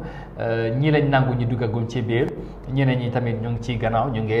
seet naka la ñu finaliser process bi su ko defee nga tënk rek ci kàllaama Mandinka wane gaay ne Alaaji Kuraan yegg si na ci IEC duggagut nag waaye mu ngi ni ànd ak mbooloo ñu ko gungee gis nga process bi sécurité ñu ngi trawn foofu yëpp di seet naka la ñoo doxalee process bi so very interesting moment xam naa ñeneen ñu ngi seet ñu ngi wax ne we can't wait for our turn so the excitement and the hype is just starting now with Alaaji Kuraan so you can see the excitement all over so you go in Mandinka mbaɗi on mbafalaleɗo ɗon sa tenting Alaaji Kuraan ni naata aɓe damintinti a felenti a fotata IEC bildinoto sa tentin ɓe tumalamin to ɓe la supporta solle jiiɓe kam ni yalon ko wolle ñantatala kono to pour ka dandam pour ay tala kaitol samba of course moli ya jele mari sok natale bari man support jamal ja akoma bari alaji kuran natale andu najele ko modan talmin ya lon ko minu ba noma andu mobete dun no la nyi dolan to procure candidate danda bar nata kan jele mi ya lon ka tele mi ila leader ti abe lore nga bayi tandile la kom nyinni wol se dun no le ta en danda nyi mu kulti mi ya lon ka kum mayata bake Gambia be damin tenten sai ka foko democracy mi wala fo ya so legi na comme numa ko ne kadi waxe en mandinka democracy na wala fo sinan dum democracy natal so ntol be nyantan na power sol exercise la le bari dan mo be te futano la jeto andum IEC chairman of Lenten Searing ana ka fu nyo mal min yalla ko e to le be nyin do ko ke kan ni nyin nata e bala paper sol tala le ya review ya jibe fo ay anyanta min be soto la aya be soto la intact requirement sol min yalla ko wollam ko wolti mi yalla ko anyante be soto la fa yeso na me soto nak ko mari sok ya ke mari sok la nyami ndoro ngana tale ama be soto so e kay ko ay ta ay dol ye dungo yalla mi yalla ko wolen deadline oti anyanta nyimbe ko wolbe natale la ya mi ko ya ke ni wonte ba disqualify la but hopefully naji be ko atufanan anni requirements will be natale musidɓe fulɓe meɗen salmina on meɗen haala noon hay joni yon dara Eyeafrica TV feyno ɗo noon ko alaji courant hewti ka IEC kan kadi ko independent candidate mo gandanɗa hoorema kanko ari ka IEC te o heeɓi jarjariji ɗuuɗe ɗe sakantuma o walliti himɓe e nder ko yata e fi jande nden ko neɗɗo mo gandanɗa hoorema himɓe ɓen andimo moƴƴa noon e gonɗon sengo feyno ɗo noon mo IEC to pour yalgol hollugol independent electoral commission on hollugol be kaydiji jandanɗa hoore makko kanko ko ɗin o addi si tawi ɗi fo ɗi muti wasalam si tawi ɗi ɗumanani ɗi timmani ɓe haalanaymo yo yahu taw ha yesso on sayi o adda ko heddi ko mi taƴete binta because mi faala yehen IEC waɗen link Ousmane woni kanko wonani en toon timmami on kanno IEC fewno ɗo so we will link to Ousmane right away so he can also bring us up to speed what is the situation on the ground. As you can see, these are the supporters, militants of the independent aspirant Alaji Korang here.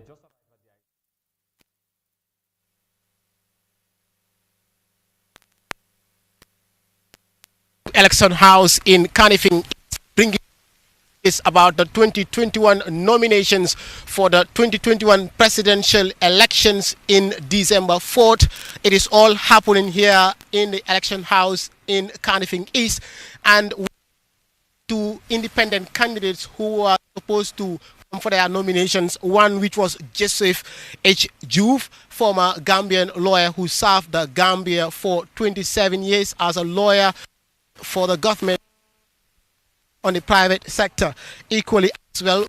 in Mari Sok, Gambia's only female presidential aspirant for the 2021 presidential elections. She came, but she could not proceed with her nomination application as a result of a failure to submit some of her documents, and equally as well a little changes that was made on her name. Instead of coming in as Marisok, she came as Marisok Jobate, the Jobate which is the surname of her husband. So this is the situation here, and the next independent candidate who is on the line is Alaji Mamadi Kurang, who is a native of Nyamina Kudang of CRR, the Central River region in the Gambia. So this is the situation here. Mr. Kurang came earlier before his time, I can say 30 minutes before his allocated time. So, but at some point he was not allowed to come in because the time that was prescribed for him was not yet for him to come in. So that was why he was not allowed to come in. But in 5 minutes or in around 4 minutes from now, he will be allowed to come in so that he can also start his nomination application for the 2021 presidential elections. It's interesting out here. Mr. Kurang came with several supporters who all came in the name of showing solidarity to his nomination application today. So that is what is happening here currently in Kanifing East Layout Election House. And just to remind you that if you are joining us, you're watching Eyeafrica Live, bringing you all the latest details about the 2021 nominations here in Kanifing East Layout in Election House. Now, I will just hand over to my colleague, Mr. Nene Bojang. Mr. Bojang, you mean sort of mandinka mulade? Baraka bake, thank you very much. Lamor lalba Dawuda ni jiberal ngal kon donc hansaing Eyeafrica TV alcool jibe kabonang Gambia banko kan bimbe fanna min na wolom election house ti. Bungu mi yalan ko atel matra carte fayola anin kam mansala nyarandiro ke katande ko jumal le nyanta kam mansaya jumal le nyanta kam motambindi jumal le nyanta ka mol kafundi nyo kam puru kam mo kilimuta ka temmende ka ke mansati wolon nim bungoti ka fole ko election house ate bi mimbe kere ngono nomination mi yalan ko mo candidate nani wol nyata mi yalan ko mo nani min bota different party to mil bota ila kundal to pour kananan katandi ko etel be banko nyene wala follow nata nan ngo banki fula nyona so min kanana wolon alhaji mamadi kura mi yalan ko ate bota fo nyamina dingola mati siara fannala Mr Kura ngalon nun ko afana e simpa nyatale pour ka hammen ko ke anin ka ngatanda ka jandi ko afana ta Gambia banko maralale December 4th 2021 election mbe wala kon handsign Mr Kura anana delegation mo nata miyanko ala supporter sol katandi ko ndel damati nanode because Mr Kura supporter sol ko tandi ko mbel den dala mbel tamu butung mba kango janganda dawoda diata dawoda mba kango jana butung anala supporter sol nata nan ba birim Mr Kura nata nan wala nindi ko IC wato min diala bawo IC atemanke commune danko lalo ka borne luwalla anin saratol ye saratol min foje wala nindi ko Kura bina janne nin talantan nin fulata mbeda militan budu fulata mbida adas IC atandala ko ita dunno no foni la ni la wato sita bari kawo sign janti minti fula minti saba wala minti nan nyato albaje Mr Kura nala molbi nala dol nata nan iko ini supporters wala na wo kamuntal ko komin koditi nyalon dépense ti nyalom iso keno kudo tole bari Mr Kura atemo wotunoje ako fana supporters wala nanan pour iya kan nganya at least ka kan o jangandi banku diya bol nyam hana bem minti kolon nin ko nim banku ka banko do kunum abem banku do kote woto liberal ba dawda ngal konton ngal tentu kafta nala ko ala baraka bake alni Eyeafrica TV lum kabir somanda fo janning tiloban sambal wato mindo buton Mr Usman Mr. Bojang, thank you very much for those wonderful comments in Mandinka regarding the coming of Mr. Kurang, who is a native of Nyamina Kudang. Mr. Kurang is, I can say, he is 100 meters away from us, and anytime from now, we will be seeing Mr. Kura here, and he will also be joining the IEC, and we can also see the IEC from the far end. They are also waiting for the arrival of Mr. Kurang, who is the third independent candidate to file her nomination application today at the election house in Kanifing East, giving you all the latest details that you need to know about today's nomination. We would also like to inform our viewers that we will be giving you this live coverage starting from today till the 5th of November, which is going to be the last day of the nomination. So you can always tune into Eyeafrica TV to get all the latest details. Mr. Bojang, thank you very much mbadingol komi nga fa nyamin kangol bele denta janda kankile mantarat ka tamba jambar kangol belam e mbidani sarakule ko assalamu alaikum maron solin ko oda ko ngiri Eyeafrica TV e ga dingra kebe Kenya ne dingra kebe ga ne Kenya marantena ko ci sede ke dingranga e ka kore kebe ga jamani ke nogondi o suwatu ko ci sede ke amala to siri aga mo gombe maybe iganati ni koyu hilima koyu suki kanandi Gambia ko ci sede njopana o ga mo be so bake soro na kadi kunya ngawarini na ni kanan ka ko sorongan nan di soronda kunya lay jamani ke marana adaga ma sere gabe min daga sorota medo ho wa kata tampile sere kalenki IEC da soronna kati de kunya sagara kunya ngawarini ni ni tambatu kuriti nariti nanti ko ikunya la na jamani kia sere hana ke begari Kenyan Joseph Mr. Joseph H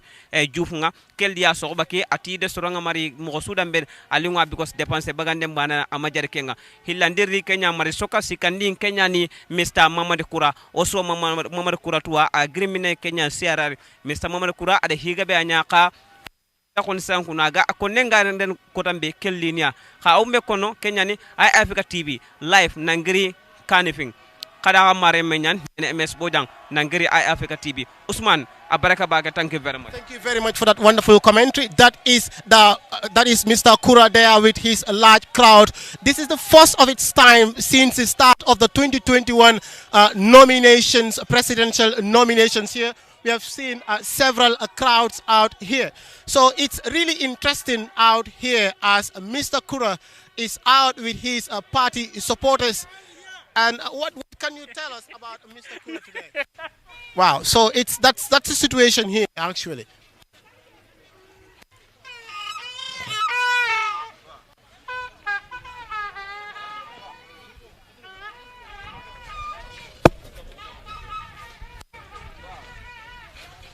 Mr. Kura is the first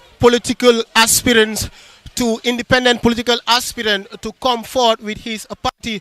supporters on the nomination ground, because we have seen from the first nomination candidate, who is Mr. Joseph H. Juve, who, according to when we asked him, he said there is no need for him to come with a large crowd to the nomination ground, because for him that is not very important. What is important is nation development, and the reason why he is here, which is all about getting nominated so that he can stand for the 2021 presidential elections. Like I said earlier on, today's nomination will commence the race to the 2021 presidential elections. So it's going to be a very interesting one out here. And that's Mr. Kura, surrounded by some security officials and equally as well the media. And we hope that he is expected to say something with regards to. So that's Mr. Coming.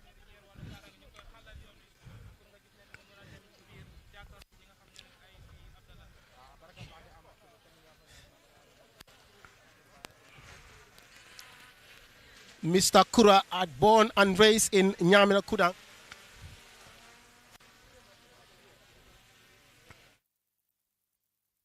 All right, thank you very much, Usman. There on the ground from the IEC, as you can see, that is Mr. Kwan trying to pick and choose as to the people that would accompany him to the IEC desk, and so he can submit his papers for the nomination process and for the usual and regular protocols that is accepted as far as the nomination process is concerned. So yes, we are of course still watching, and as you can see, the IC officials are patiently waiting for him to get to where they are so that they can welcome him for the nomination process. su ko defee rek mbokk yi ñu fàttali rek ne ba léegi comme ni ngeen ko gisee noonu Alaaji Kurang mu ngi bëli gaa ngi tànn di seet ñan ñoo war a ànd ak moom dafa mel ni mu ngi ànd ak soxna si moom moo ko gunge moom moo sol white boobu ak face mask bu ñuul waaye moom tamit mu ngi Alaaji Kurang mu ngi doon sol suit bu black mu ngi ànd ak gaa yi dafa mel ni nag moom mu ngi smile all over dafa mel ni dafa kontaan ci niñ ko gundee ànd nag ak ndaw yu bari ñi nga xamante ñu ngi ci gannaawam Binta pour mu ñëw ci nomination si mu nekk force independent aspirant mooy ku am yéene ci independence yi ku ànd ak mbooloo ñeneen ñi nga xamante ne ñëw nañ ci niñ déggee Ousmane waxee ko ku njëkk a ñëw moom ki nga xamante ne mooy Mr Diouf moom nee na daal moom Joseph Diouf moom gisul li war a tax mu ànd ak mbooloo moom kenn doy na mari tamit dafa mel ni noonu la ko doxalee waaye Alaaji Kurang moom dafa am beneen gis-gis xëy na dafa jàppane li nga xamante ne mooy mu ànd ak nit ñi dina am solo bu baax te tamit nii ñu bari nii lañ koo xamee gis nga mu ngi noonu gaa ngi dox di dem utali IEC mu nekk li nga xamante ne mooy li am solo xam naa ne léegi te rek gaa yi teeru ko pour ñu welcome ko pour ñu process bi start. so fu mu nekk nii lu ma nekk di observe ñii si seen colin bi moo nekk dafa mel ni seen mandarga black and white la parce que soo xoolee sut bu mu sol sax am na white si biir am black jabaram tamit sol na white mu am yoo xamante ne moo nekk black mandarga si mbuba bi ak musóor bi te gis nañ supporters yi am na ñoo xamante ne tamit ñu ngi sol white t-shirts am na ñoo xamante ne tamit ñu ngi sol black t-shirts lii am na solo rafet na lool macha allah lépp lu ñooy wax rek mooy ñu def lii si jàmm ak dal suñ si paree ñu ñibbi suñ kër yi képp koo xamante ne campagne bi yaa ngi koo waajal nga toog sa kër waajal campagne bi tamit su ñëwee ngeen dem campagne yi ngeen support seen candidate si jàmm ak teranga suñ paree ñu dem ñu def suñu elections and of course ñu ñibbi suñ kër yi IEC suñu waxee kan moo gañee ñu ànd ak moom absolutely gaa ngi noonu ñu ngi dugg ci biir IEC ni ngeen ko gisee noonu moom mu ngi taxaw ba léegi di xool di observe very carefully mu ngi seet di defi nu moo doxee xam ngeen ne lii process bi nga xamante ne am na lu moo àndal am na kii ko jege kooku foog naa ne moom moo yoree li nga xamante ne mooy kayit yi mu war a yóbbaale xam naa ne nag dafa mel ni enveloppe bi dafa xaaral rëy waaye mu nekk li nga xamante ne mooy la interesting xam naa ne luy soxla yëpp foofu la nekk right now ngeen gis tamit lépp li nga xamante ne mu ngi xew foofu noonu gaa ngi noonu ba léegi ñu ngi dugg ci biir ndànk one after the other pour ñu dugg moom nu mu ngi noonu Alhaji Mamadi Kurang mu ngi noonu dugg si na ci biir IEC complexe bi ak ànd ci ak soxnaam jàpp naa ne moom moo ko gunge si mu ngi Joseph Koli the vice chairman moom moo ko welcome mu ngi noonu war ko yóbbu ci dax bi pour ñu door li nga xamante ne moom mooy waaw ñaari baaraam yi lay joxoñ de xaw ma loolu lan la indicate nag moom mooy slogan bu mu nekk li am solo so mu ngi noonu dugg si na mu war a yegg si ci aman bi tamit welcome ko mu toog incha allah process bi door lépp ngeen ko seetaan live on Eyeafrica TV comme niñ koy defee saa su ne events yi nga xamante ni mel nii bu amee ne ñoo fexe indi leen lépp li nga xamante ne xew na wacca mu ngi noonu yegg si na dugg si na moom ak Joe Koli Joseph Koli moom moo ko nekk di gunge di ko won fan la war a toog mu ngi noonu toog bi ku ne bu ñëwee fi nga war a toog nga jàkkaarloo ak gars yi ngeen saaf wante ñu dalal la process bi door nga ubbi enveloppe bi wane kayit requirements yi nga xamante ne Binta waxoon na ko ci gannaaw mu nekk requirement yu am solo bokk na ci foog nga nekk doomi réew Gambia bokk na ci pour nga nekk foog nga nekk ki nga xamante ne balaa élection bi juróomi at yi yu passé balaa élection bi yaa ngi ci biir réew mi pour tamit mu nekk li nga xamante ne mooy li am solo su ko defee kon ñu dellusiwaat fale ci grand bi gars yi tamit update ñu situation bi lan moo fa xew la way jamani ke marana ke IEC la ke kille asuni kaytu nu nyaani nantir kaytu ne kaytu kube kunnani jamanu kaytunga jamanu lemmen kaytunga aro kaytu tan wonu humbe ga sabure gat nan ken mana ka kita ambilla ga siki persanga hunga walla jam kanan ka hunga ken suwa no gondia hummene gati kanu nyane bamma hita nan kun suwa no gondia ka humbe sirenga ni kenyani na hay ma anke la way jamani ke dengene amman ko alfana jamani ke ma allanta jamani ke dengene ambilla ga because IEC khadi sartunu nyani idi ita ay dagan killu nyani anke ndan killunya lini IEC khadi killunya ni ku killu hillinga na mi wartang keta hontan kumana IEC na killenki nan tanda keta jamani soron keta kunyanto halle kungar ho nya ketanken aga ko onake mo nyade aketa ado sorol liya ado honno kaynu liya humben kunyana hani igati nada o kwandan danginde kane on daga nyimo IEC ya keta aga ko ke dingrama ga mo gombe sasa ona kem batte adi sasa kunno ega humbe nyana kenyani sasa yaay terne ni kaytu nu nyaay ado kaytu nu kube gari mani kaytu ndam muna maga IEC gar humbe trindi maro kun suriya ban gelanga na jaro kun sugari keta IEC na de ketan ke wada killen kinanga gelle kun kaytu ngamari a killeta na wona ga humbe gawutu ko ban hummene ga girno kunda nyambo gombe hansa en kadanda badin wala ko Eyeafrica TV mbale live le kabonan kan fin dami yalon ko bi nomination ba kiren being Allah somanda mo fula wol nominator sabanjang wolom Mr Mamad Kurati tumo mina fanana tan jam pour kala kaytul tande IEC la kajibe ko fo ate ay makamo sotol bang mimba sabula kayem banko bonde tunno doto ka samba fanna doto butung alnal badi mal nene mes bojang emba minkela butung Mr Mr. Usman Jata. Thank you very much. Thank you very much, Mr. Bojang, for those wonderful commentaries in Mandinka and in Sarahule. As we can see right now, Mr. Mamadi Kurang is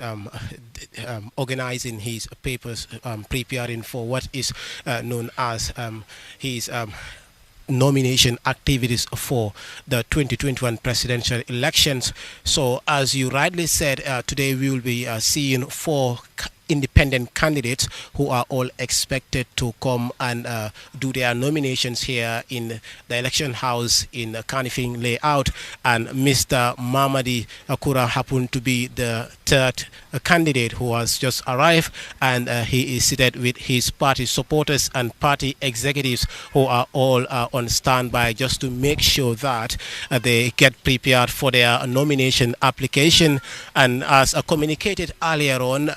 Mari Sok came, and equally as well Alaji H. Juve, who was a former Gambian lawyer who served the Gambia for 27 years, was also around, and they all did their nominations. But for the case of Mari Sok, she was not able to go ahead with her nomination application as a result of a failure to submit some of his documents. So it's something that is actually very interesting. You are reminded that you are watching Eyeafrica TV live, coming to you live from the heart of Kanifing East in the Independent Electoral Commission, giving you all the latest details you need to know about today's nomination. So it's really interesting here as well. You can see the large crowd of party supporters of Mr. Kura, who is a native of Nyamina Kudang. So it's going to be very interesting. The 2021 presidential race is going to be very interesting. And as we've said, these 4 political independent candidates have opened the race to the 2021 presidential elections. So it's going to be very interesting. And today would determine a lot, because from today up till today, one could say most Gambians have not decided yet if whether to vote or whether they will vote or not. So the nomination will determine that, because the nominations will tell which candidate would lead which political party. So it's very important to the race to the state house. So it's very crucial, and probably in a few weeks' time the campaign trail will also start, which is another important step in the 2021 presidential race. So in order to win the presidential race come December 5th, you have to be there for the people, because all these activities are happening. It's all as a result of the people. As the 16th president of America would define democracy. He defined democracy as the government of the people, by the people, and for the people. So all this is happening as a result of the people. So these nominations have to happen. Political parties need to choose their party candidates who will represent them at the polls come December 4th, so that they would be able to convince people. So it's actually very interesting here, and you are reminded that you're watching Eyeafrica Live, coming to you live from the election house in Kanifing East. It's about nominations. It's all that matters. As I will always say, it's a new day and a new nomination. Mr. Bojang, interesting. Barak Bake, thank you very much, Mr. Usman Jata. Mbadi han kan ka fale ko bedaminto wolom nomination bungoti damian ko IEC wolle ka nyaton ko yani ko IEC wolle marta carte fayola fanala gambe banko kanjang IEC mudulati damian ko ka ko molle nata na molle siata bar min kum mayata je wolon ko kayto min yalon ko wonyanda kete tambindi tubabolu kamin fo qualification o wonyanda ka tanditela ko itinyenta tambila le puru isa mulon gambe dingol kan pour katandi ko gambe dingol sayim fele al carte fayne pour min sa sabuno ngam sakunda maraman sakunda mi yalon ko wolon gambe bela suloti bare ni wo manke no wolon ni ko comme marsokata Usman kamin fo wolon ni ko marsokata kayto dultra ko mi yalon ko benen Aisha nyen ka wala wol binala bare nga nyen ka ha wato mi yalon ko wati jellam wala sa montro wati jella fono ako komi niya so loni mbarote ma rek wo kaytol binalal e wotol kumata kaytol le kumata jambake e doli atandi ko e hani nim mol famanna o man kuma men kumata wala nen ko itele nanan ya tandi banko molla ko ntel jarta ninal nim banko jarta tele nindala bar banko fana ntel fana jarta banko nindala bara kamenta ko hani na diamul ko kamenta na wala ko Gambia carte fayo carte nyinengo anim mo nyinengo abe mu wafir ne sandirlat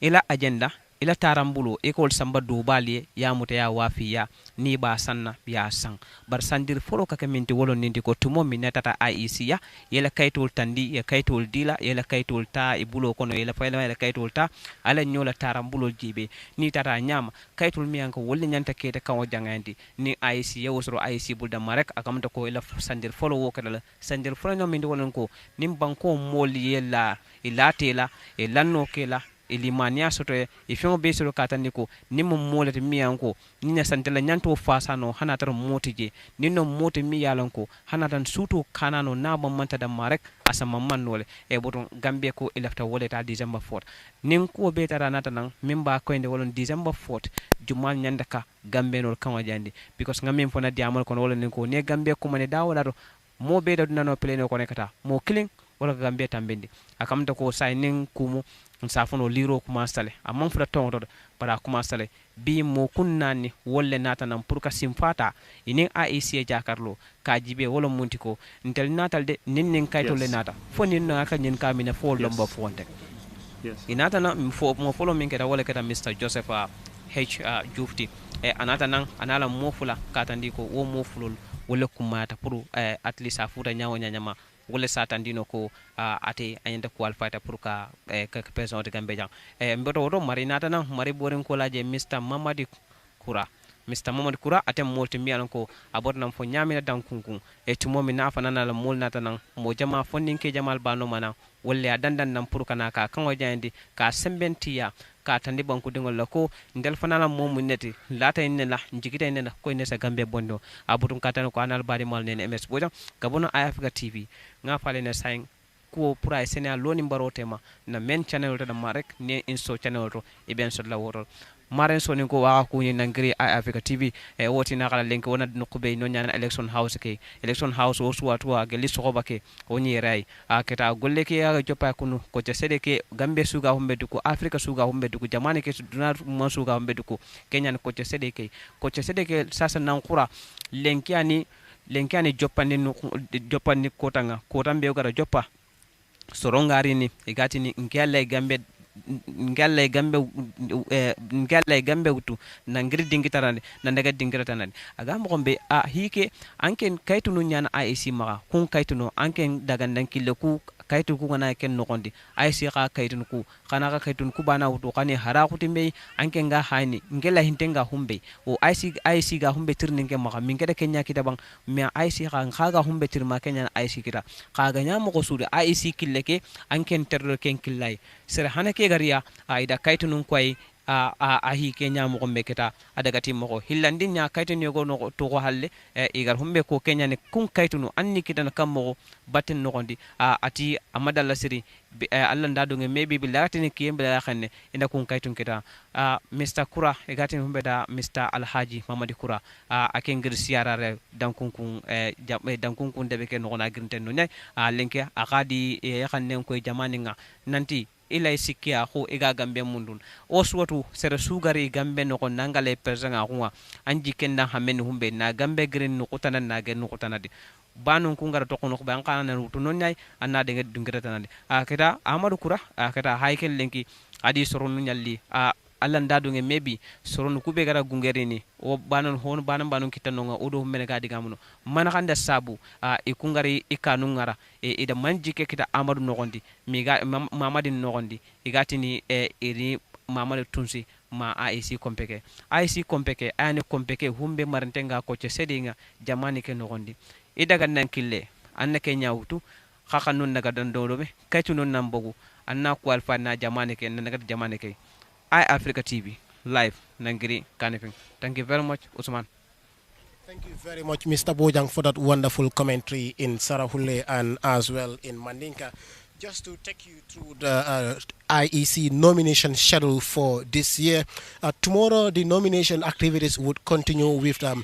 more independent candidates coming up. And tomorrow on the list, we have Ibrahima Tabora Mane, who is expected to start his nomination from 9:30 to 10 a.m. And next on the list, we have Momodou Ba, who is another independent candidate who is expected to start his nomination activities from 11 a.m. to 11:30 a.m. And from there, we have the next one, who is no other person but Banki Hadzi, who is who is supposed to be the next independent candidate who will be coming forward for his nominations. So his nomination activities will start from 12:30 p.m. to 1 p.m. and the last party would be ANRD party, who would close the nomination activities for Sunday, which is expected to last from 2 p.m. to 2:30 p.m. And as we just informed you, that's Mr. Kurang and his party supporters processing their documents or organizing their documents, getting prepared for what is known as their nominations for the 2021 presidential elections. So it's like they have started their race today. And anytime from now, he is expected to face the media for a short press conference before getting inside to meet the IEC officials. So this is what is happening in Election House here, live coming to you from Kanifing East layout along the Batil Hadil Highway. I'm Usman Jata, and I'll introduce you to my colleague, Mr. Thank you very much, Usman. Baraka bake eti momina han kata ndalla ko albe dami wolonindi ko mbe daminte wolonindi ko bi independent house ni dami yalan ko e lalo atele marta dami yalan ko atele marta carte fayola fannala bungo mi yalan ko wolon korda mi yanko atele marta carte fayola fannala e bimbe wolto niaji be bi keda lungoto mi yalan ko a commencé lungmi na wolonde iko 9:30 Mr. Joseph E. Diouf atefanam independent candidate holti wo botaje Mr. Minkera Mari Sokti musolo mi yalan ko atefana simfata Gambia musolo kono kata niko kewol da mamanya naka banko nyini bar musol fana inda ka banko nyini o boren ko laje Mr. Alhaji Mamadi Kura afana banko nyini sabanjo minti wala Mr. nanjo minti wala Mr. Matthew Gomez afana independent candidate wala afana banko nyini sa intenga fele Mr. Kura Mr. Kura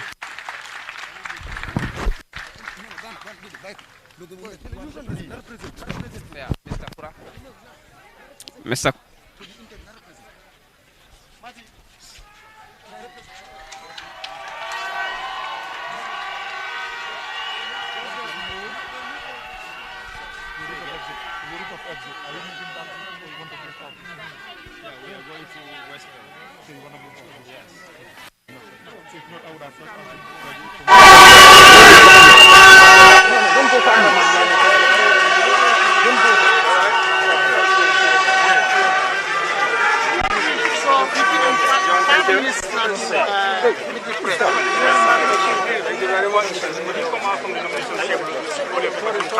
Yeah, I mean, we came out fine. Everything is okay. We are told that second process, a public hearing. After that, we have no issues. The criteria is clear. Gambian citizen, we are resident. And we have submitted more than 6,000 signatures, when 5,000 is what is required. And we have basically fulfilled all the requirements that will be needed. Sakura, yes, sir. How do you feel that Gambians like, what do you have for the Gambia? Well, I think I'm the right candidate at the moment. The world is going through changes. The Gambia needs to find a candidate that can sail through the difficulties that the global society is facing. Somebody who understands the economic issues, the political issues, the global issues. I have been tested and proven. For 20 years, I have operated an institution professionally, employed people, and trained more than 20,000 Gambians who are employed in every industry in this country. I understand the economic problems of the country. The major problem of the country is poverty, and this country needs somebody who can solve poverty, a problem solver. I am a problem solver. I've not been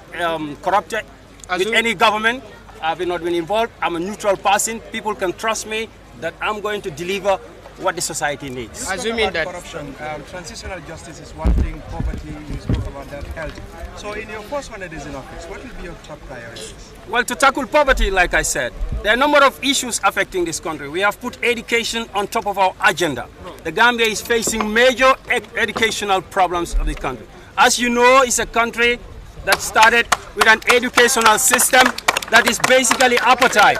In 1965 or before that, if your father is not a chief, you could not go to high school or primary school. That system has been entrenched in the society. In this present moment, if you don't have money, you cannot get education in the Gambia college. Even if you have money and go to the Gambia college, after 3 years you come up with a diploma. When we come to power, we are going to remove all diplomas. I'm talking like somebody, we're going to replace them with degrees. We are going to make education is what can move this country. Singapore got independence in 1965, no oil, no gold, no diamond. They have the human resources. For 20 years, I've been involved in human resource training. The Gambia needs to capitalize on its human resources to change this country. The only thing that can change this country is to make education abundant and abundant, and to make it cheap for everybody.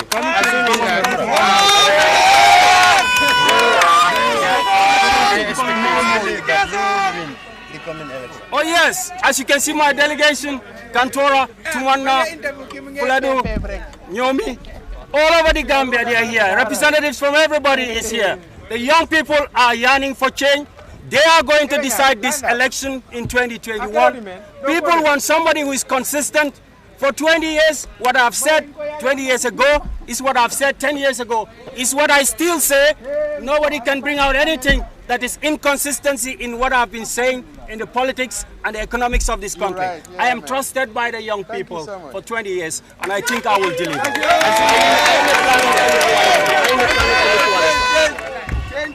Coalition? Well, we are already nominated to contest, and we are going forward to December 4th. Sure. I don't think there is too much time to talk about joining anything else. Thank you so much. Assuming that you how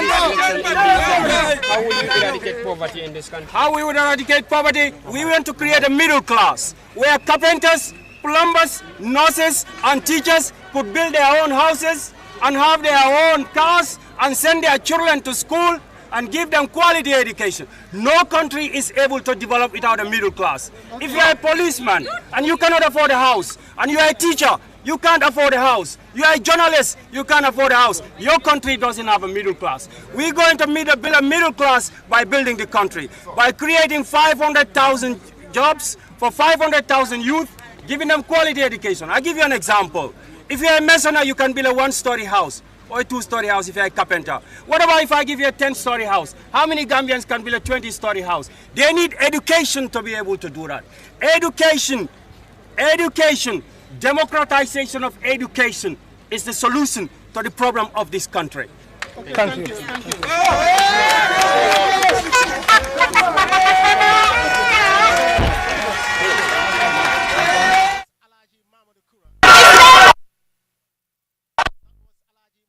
Kurang, a native of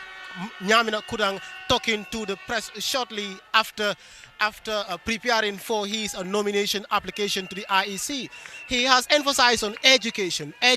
According to Mr. Mamadi, he is going to make education his top priority because he believes education is what can take this country forward and nothing else. And equally as well, he said he would introduce a middle class system that would equally promote what we call development, wherein like teachers, journalists, carpenters will have the finance, the required money to be able to have a fine life. Equally as well, Mr. Kura is very optimistic about his nomination today. He said he is very confident because he has submitted all the necessary documents for him to win the nominations application that he is about to submit to the IEC. Mr. Bojang, what can you tell us about Mr. Kura? baraka bake balandi baraka bake Usman mimu koti jang wolo nin ko Mr. Kura falana da saying identiro ke katandi ko ala tarambulo ninati saying afa saying AIC sontalale pour katandi ko atafna molti mi yalan ko astano electoral wala ka banko ni pour gambe de ngol ye banko diala ando Mr. Kura ala diamo ni te katandi ko ay lanno soda fongoto ay lanno soda la molto ay lanno soto ko ate December 4th woto ade ende kala molto mi yalan ko ende kala state house ala diamol kono ay wotandi katandi ko ku folo gambe banko kan wolon karan wala bundati wo lamfuta bakale ne economy fuaria wala si ada fengo beti banko kan banata le masakunda nata na mi yalan ko funding kala bole sembenti ya mi ko mun ne manke banko kan ata kala mo folo tele mi yalan ko abo sembenti ne bunda na kayle funding kele ay bankero ke katandi fana ko kabo siaral fotu manna kata anin mi yalan ko around URA siaral ma fongo be ako ay lanno sor ko ni wol be lata kan tumando ni ala sonda ata windal e ala bankero fana to ngani nin karoke mi an ko any ngam kan Eyeafrica TV tema katani ko fo abe any coalition formula ako wato mina no mineta fa pareta abe ke mira coalition kula ake mira mina wala nen ko sayin kasim falta pour asa gamenol convention nyamen wala ka gamenol kanyeni nyamen pour e kate fay isa December 5th wala December 4th ni ko vida marek atestano state house le han say katana ko alna bari mal nen MS bojan kabona Eyeafrica TV maran sonen ko oda ko yin ngiri Eyeafrica TV aga dingra ke ga mo gombe Kenya election house gumbe manante na ko ce sede ke jamani ke kama Mr. Kura anti ati sasa aga mo gombe sasa imta halle hayni ina kane bana hayni because tumanna nandaga jimaron tumanna nandaga yuara ma siara kunsini halya kungere bambu mo gombe sasa enta halle hayni ike woto December 5th election ke nganati witang ayanda na state house ko oga hombe ko no ser sudan ko nenyan anken nan ko nenyan na honta ni ko nenya ka hinun tamundo hilongan ko be Kenya ni ken ko kan daga December ko kan daga election ko kan daga na state house December 5th Mr. Kura ada ke ko nanti jamani ke ga mo gombe honna kay ku kunyan kaw gollino kunyan kaw hokina kunyan kaw nyana sigra sirenga iga kata jamani ke dengen ate karange palasi karange ngam mo be ke jamani kama karange makite aho sire makite kenga bogadi hillandingan humben kenya ne ko fugara kun kenya ne hinsu ta garas hinsu ku pa ke jamani kama ati sasa ate anganari gannindi ampa banga manya sehunga walla ngamanya man sakunda ngonya alle mellanta gollin alle mellanta sigra kita na jamani no kon haketa aga mo gombe Singapore kundi dukita osudi dukita odi suda dukita sina bana nyanonde lenki kulla way du degene ila way hinyana duda ila way hinyana jamantanda mana kane gambe kan tanyana ka ikane serenga ngana tawo dingira ke kama ngana tawo place kedi ngana tawo korbe ke kama iga kata kensu selena na baga no gonni ati sasa honnan kayunni hay ina karten kinikia iga mo ko sasa ho honti mendi kenyani December 5th endaga state house momo ni la forolom sersuga humbe konanna konno ka humbe na determine Kenyan December 5th state house ko ganda ngando kada ka mare men NMS boja nangri Eyeafrica TV Mr. Os. Interesting. All right, thank you very much to our team on the ground at the IEC following proceedings on the ground there as it happens, and that is Usman Janta, of course, Nene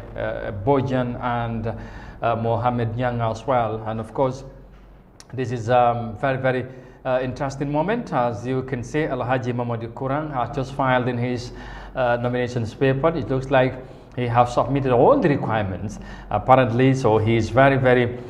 delighted. As you can see, he's been there escorted by the Gambia police and of course the security personnel, but also you know, his party, should I say his militants, not party, but his militants, because no, he is an independent candidate, people that believe in him. So it's a very crucial moment. He has touched on very important moment. He has talked about poverty. He said he's an economist and he has for 20 years worked in different institutions, and his track record itself has spoken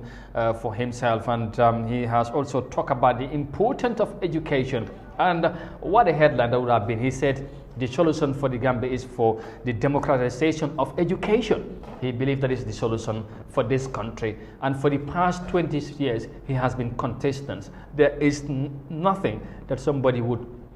bring out that something that he said 20 years ago or 10 years ago, and what he's saying today is different. So he talked about consistency, and he believed this country needs a change, and the young people need to be developed, and you know, the country need to be transformed, like he said. So he have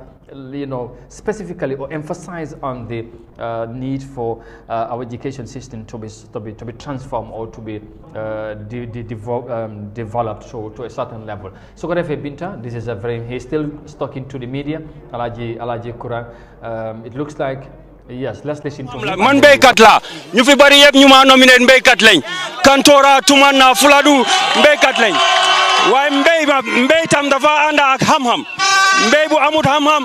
da nga ñàkk sa doole nga liggéey doo am xaalis bi nga fajo ñun man suma maam dafa dem Makka dafa mbéy bu mu dem Makka that was in 1970 léegi ban Gambian mooy mbéy di dem Makka amatut doole bi technology bi dafa làkk te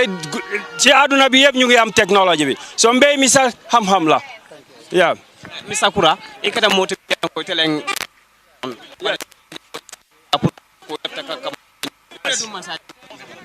well mbe karantola for 20 years na funding ke wala sulo wala mun na sulote bar nga jele ko saying anyanta tala to another level for Gambia funding ke wala ta falindiro la me yalon ko nintuta class o kono wote kenola so fonga funti class o kono nga diamu molye ala le yalon membe kala mansat bar molbe yalon ne ko o ma tinna nga funti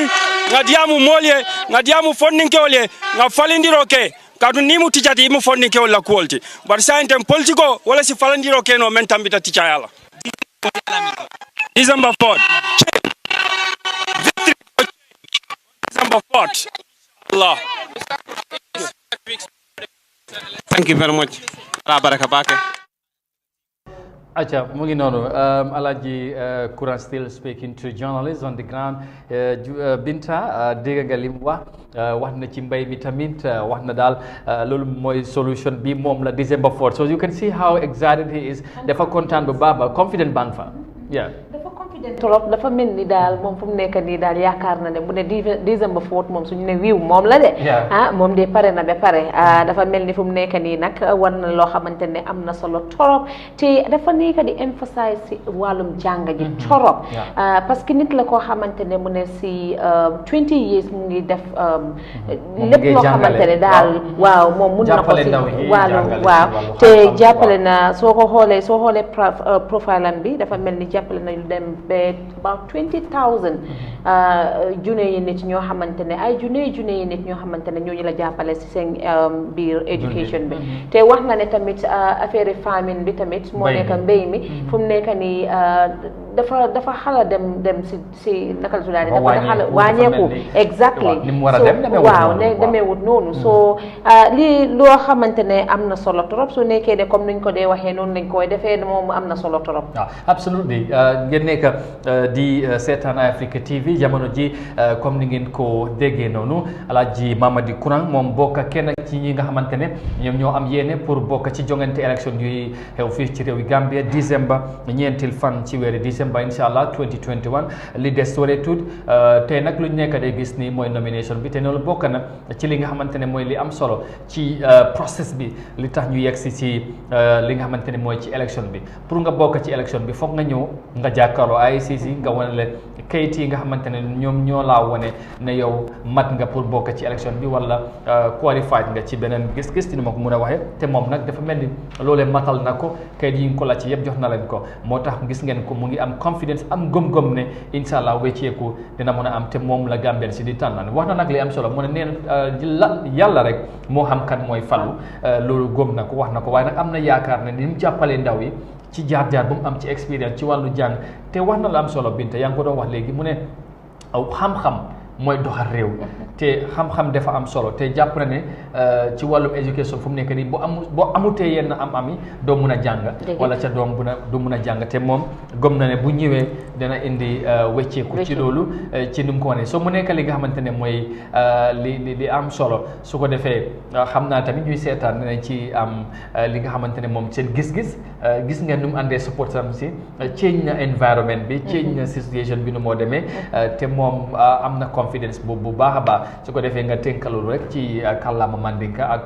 Paul of course su ko defee den ñu continuer waxtaan bi ñu xam naa ne fu mu nekk ni ay si seen officiel si gis nga delluwaat nañ ci biir pour ñu xaalandi ki nga xamante ne mooy Gomez moom tamit mu ñëw waaye fu mu nekk nii Alaaji Kuran moom ñëw na dem na fa mel ni ñëw na ci IEC te kontaan na ci mbir mi nu mu demee. ala barka bake mbadiŋolu mbal num barala albe Eyeafrica noma kabiren sobandantol fana be siriŋale jamba kibarol dila la añanta dila ñaami an mi momi ya lon ko abe kekan ground noto nan na mol soto jele min ya lon ko fana bayitandi kanne andi ba fo kanne abe kekan ñaami saintentin nak na Alaaji Kuran jele min ya lon ko wo fawle bota nomination wala saintentin andu ya nominate la kaytol be timmatale ate kanata wo silo la sa be damintinta ka paretale ni nata ko December 4th presidential election o akate be gagnela le andu atele be fostala wala nyinti ko atele be kala president wati anda paretala le ako ay kuma yarin jamal le fo nyindul anto mi yalon ko biring ala nomination o keta ay anin reporter solbe diam kan wala kibare tala altijani be diam kan ay kuma balle fo je kuma dol min yalon ko ay wol fo na minu tombonge ko no wala nyinti ko karangola karola ako karangola karola asembo jita bakele nyin bankun kan andu wo mukulte mi yalon ko bala fa warta bake ay nyim fanam fole comme ate yakaro sotole comme wala nyinti ko ay yakaro sotole mi yalon ko wala tata tenting comme December 4th presidential election no ay mo jamal la life change wala nyinti ay mol jamal la life baluo falenne andum ibe kala mollete mi yalon ko e bala julo jola ka carte wodi yala pour ka ke nyaton koti andum min tata karangola karola ay wo fo bakele andunga buko dal karangola karola dal ate because ala dunia be niya jibe ala profiling ha waya sula bakele ala jo te wana sose bi so ala dunia ko do niya jibe ala profile fo wi baje la ko karangola karola waya sula bakele andunga ala profile ni ya surround bakele am multi mi yalon ko fanan entrepreneur lem but entrepreneur with difference wala jitti ko entrepreneur bi mi yalon ko a commit tele pour ka youth soul pour que la life change ay famine fanan ko fole wala nyinti sama do ko wala nyinti ko atata duma le fanan niya jibe ay wok fanan fole but kulam mi yalon ko diamo sembo wartale be bitum malon fabe wala nyama bari bitum naba wa nyama fanan ko mi ba fo ka nyami ko be nyimbe kelale woto Gambia de abe falin nate mila jikobi dele bari bitum foy ba kala nyama le wala ko nyinti katun ko wati dol politicien ul fanan de e ka diamu jamal le ke de bari bitum foy wa ga absolutely anyway han sa fo fula kan to do man rek musibe fulbe meden hala nawo feno do ka yondarde Eyeafrica TV hay joni gila bimbi meden jodani on do meden jodna on kibare jidinno foti me no woni arde e der studio on temen jogi kibaro himbe amen be nanda hore mabbe ka ground ton at IEC no jonna men kibaroji kamen jodi do menen kade meden jonna on kibaroji dinno woniri feno do non ko Alaaji Kuran mo nanda hore mako presidential candidate independent candidate o kanko yehi hollirgol kaytiji makko din IEC tel o holliri di foti timmi feno do o wadama nominated o wi ka wondo jodi o pari pour ko andanda hore mako dum woni December 4th presidential election on tel o wi si wiyama wi ko kanko tigi wonta yeso te mo hebi dum do jikke mum moƴƴano te o haali don haalaji de andanda hore ma hebi importance torop ko dum woni goddo fi jande nden o wi jande nden feyno do ka nder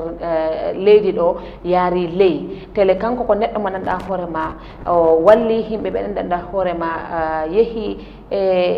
around 20,000 young Gambians ko nanda hore ma o wadi change life ji mabbe so dum do no hebi solo torop ko yaari e fi remugol kadi yo haali dum don kadi o wi dum don kadi yehi ko andanda hore ma ko dum woni remugol kadi fendo do ala yarde no foti yarde non tele kanko so ari o woni president mo wayi pro eagle o waday o joddinay dal laawi de andanda hore ma din do himbe ben dara e mo modja pro Gambia no yara yeso fendo do dal no be haalita non so tay ko no be wadirta wel Gambia hara yakar no hebi Amadou jarama Binta andi fendo affaire on ko amora asara ko non men woni waddo ba be heba seeda ko wadi may yaaji na yewtere ne no haari da non fendo men andindi non ha joni nani don non alaji kuran kanko yehi IC o nabi kaydi jidi no yido non ka screen ji mon hido bayi do ndarude fendo kala kawa do wontirde ci kander ledi walla ka kala ele janane men adana on kala ko woni wadde hande si Allah jabi e dow don non fendo fayda ko goto heddi e mabbe hande do non ha balde jowi lewru November nyande fo nyande men wonna en do bayi men andi nomination on ko process mo nanda horema no wonde nafate tamit Gambian be hewbe foti andure honno affaire on yarata. Well, viewers, again, just to remind you, you are still with us, and we bringing you, of course, live proceedings from the IEC, and of course, we are also, as we follow, we would digest the issues and some of the things that the aspirants, what they are saying, the people that are that should be at the IEC. Of course, we have already 3 of the 4 that are scheduled to submit their nominations today. So we are waiting for the last person to arrive now at the IEC. That is, of course, Mr. Gomez, Matthew Gomez would be the next person to submit his nominations papers at the IEC. How soon is this going to come? We cannot tell as of now, but as you can see some moments ago, I know the IEC officials also have now gone back to their office, and of course waiting for him to complete today's process or nomination process as far as the nominations are concerned. But Alaji Kwan, of course, came to the IEC with a decent number of crowd who escorted him to the IEC, so he's very much confident, and he talked about the way to elevate poverty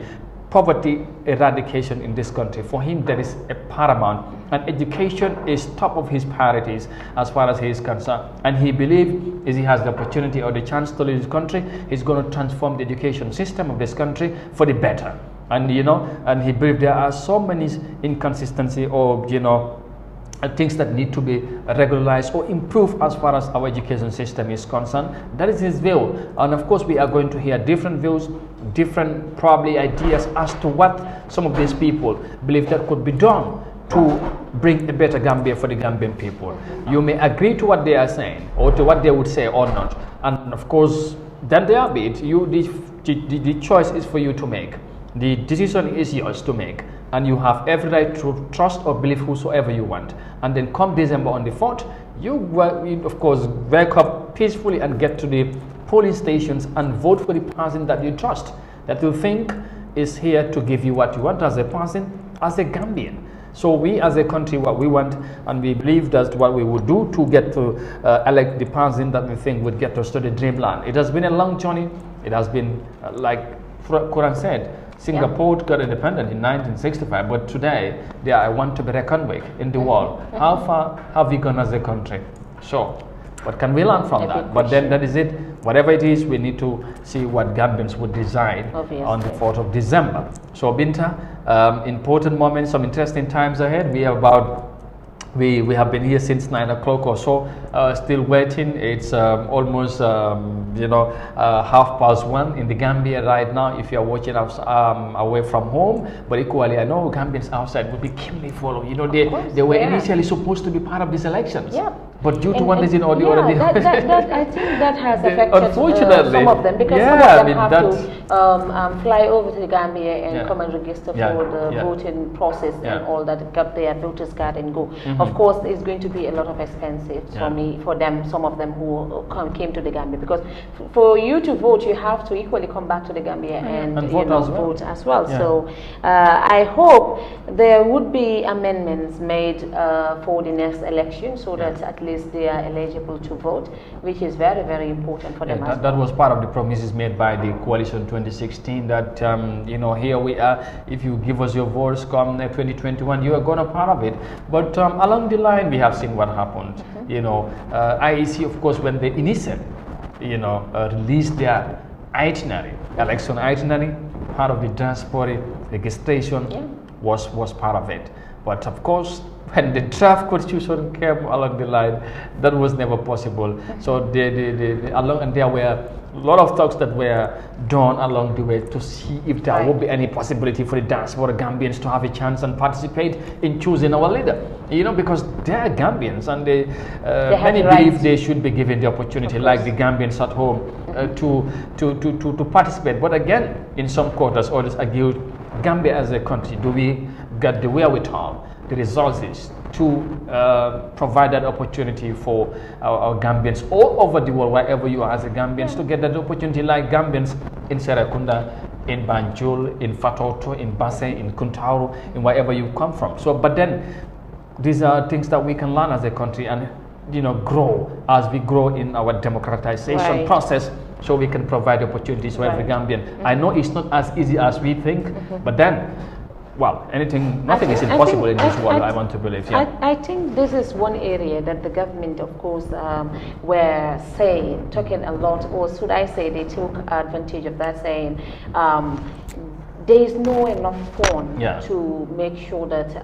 the diasporans are also considered when it comes to the election. But then again, these people are people that have the right to vote. They are Gambians, and they are contributing immensely to this country's development. Of course, every household you go to in the Gambia here, you'll find someone who is really contributing. They're really doing their best to make sure that they participate in nation building. They've been participating, and then a lot of I commend the diasporans.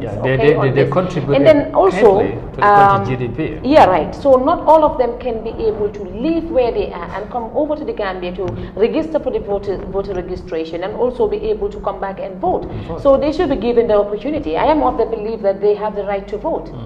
All right. So that's why it is. But for 2021, it's just unfortunate that they cannot be part of the voting process. They would watch from distance. But I know for whatever reasons, they will be kill the following events as they have been doing for the past years, and this there would be no exception as well. So together we are one as Gambia, whether you are at home or abroad, is Gambia for all of us. And of course, as we have been doing as we are as Africa, we'll keep you posted and adequately make sure that you are informed on the entire electoral process well before the nomination starts today. You know, we have been covering events, political engagement of political parties, independent aspirants as well, and now nominations have started today, and we want to keep up the work that we have been doing, and all in the interest of the Gambian people. So that's why we are here today, and we are talking about the nominations. As it started today, we will be here every morning to the end of the proceedings every day to make sure that you get to know what is happening, who is qualified, who is not qualified, who have produced all that is required to make you a candidate, or who has not able to do so. Like today we have seen so far two of the three that have submitted their credentials or papers. Looks like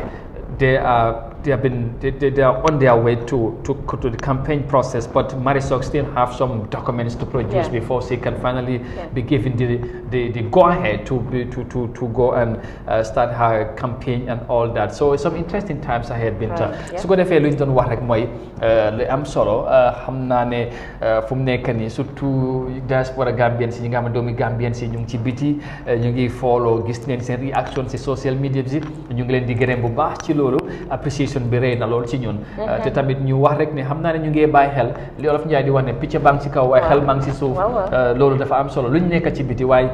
Gambie def leen ñor ndax seen famille seen mbokk yi seen lépp ñu ngi fi te bëggoon nañ am yéene ñoom tamit ñu bokk ak ci tànneef njiiti réew mi waaye juutu one reason order du mun a nekk ren dente dañ leen ko digoon surtout coalition 2016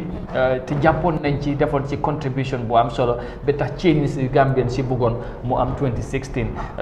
bu loolu xewee nag gis nañ loolu lu bari tamit xew ci diggante bi Binta gis-gis yi wuute luñ bëggoon pour ñoom ñu bokk ci élection yi mënut a antu waaye ñu am yaakaar ne xam naa ne fii ba ay next election maybe in 2026 Gambien si nañ ci ñu nekk ci biti am nañ yaakaar nañ ci bokk soo mu nekk li nga xamante ne mooy li am solo su ko defee ñu baal rek nga joxe sa gis-gis.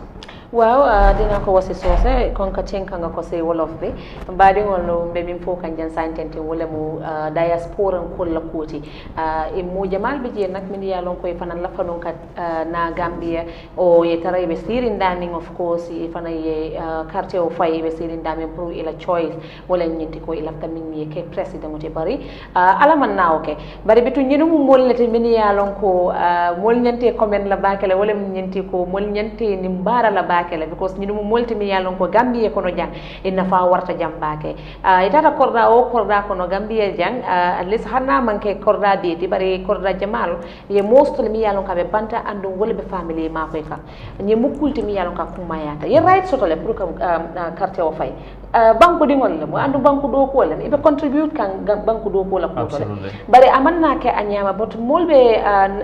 mole ñing yilla ko aske next election o ñi mukulti mi yalon ko ba bulandire la ko kono le inshallah so kontanu ko ala num bara bake ala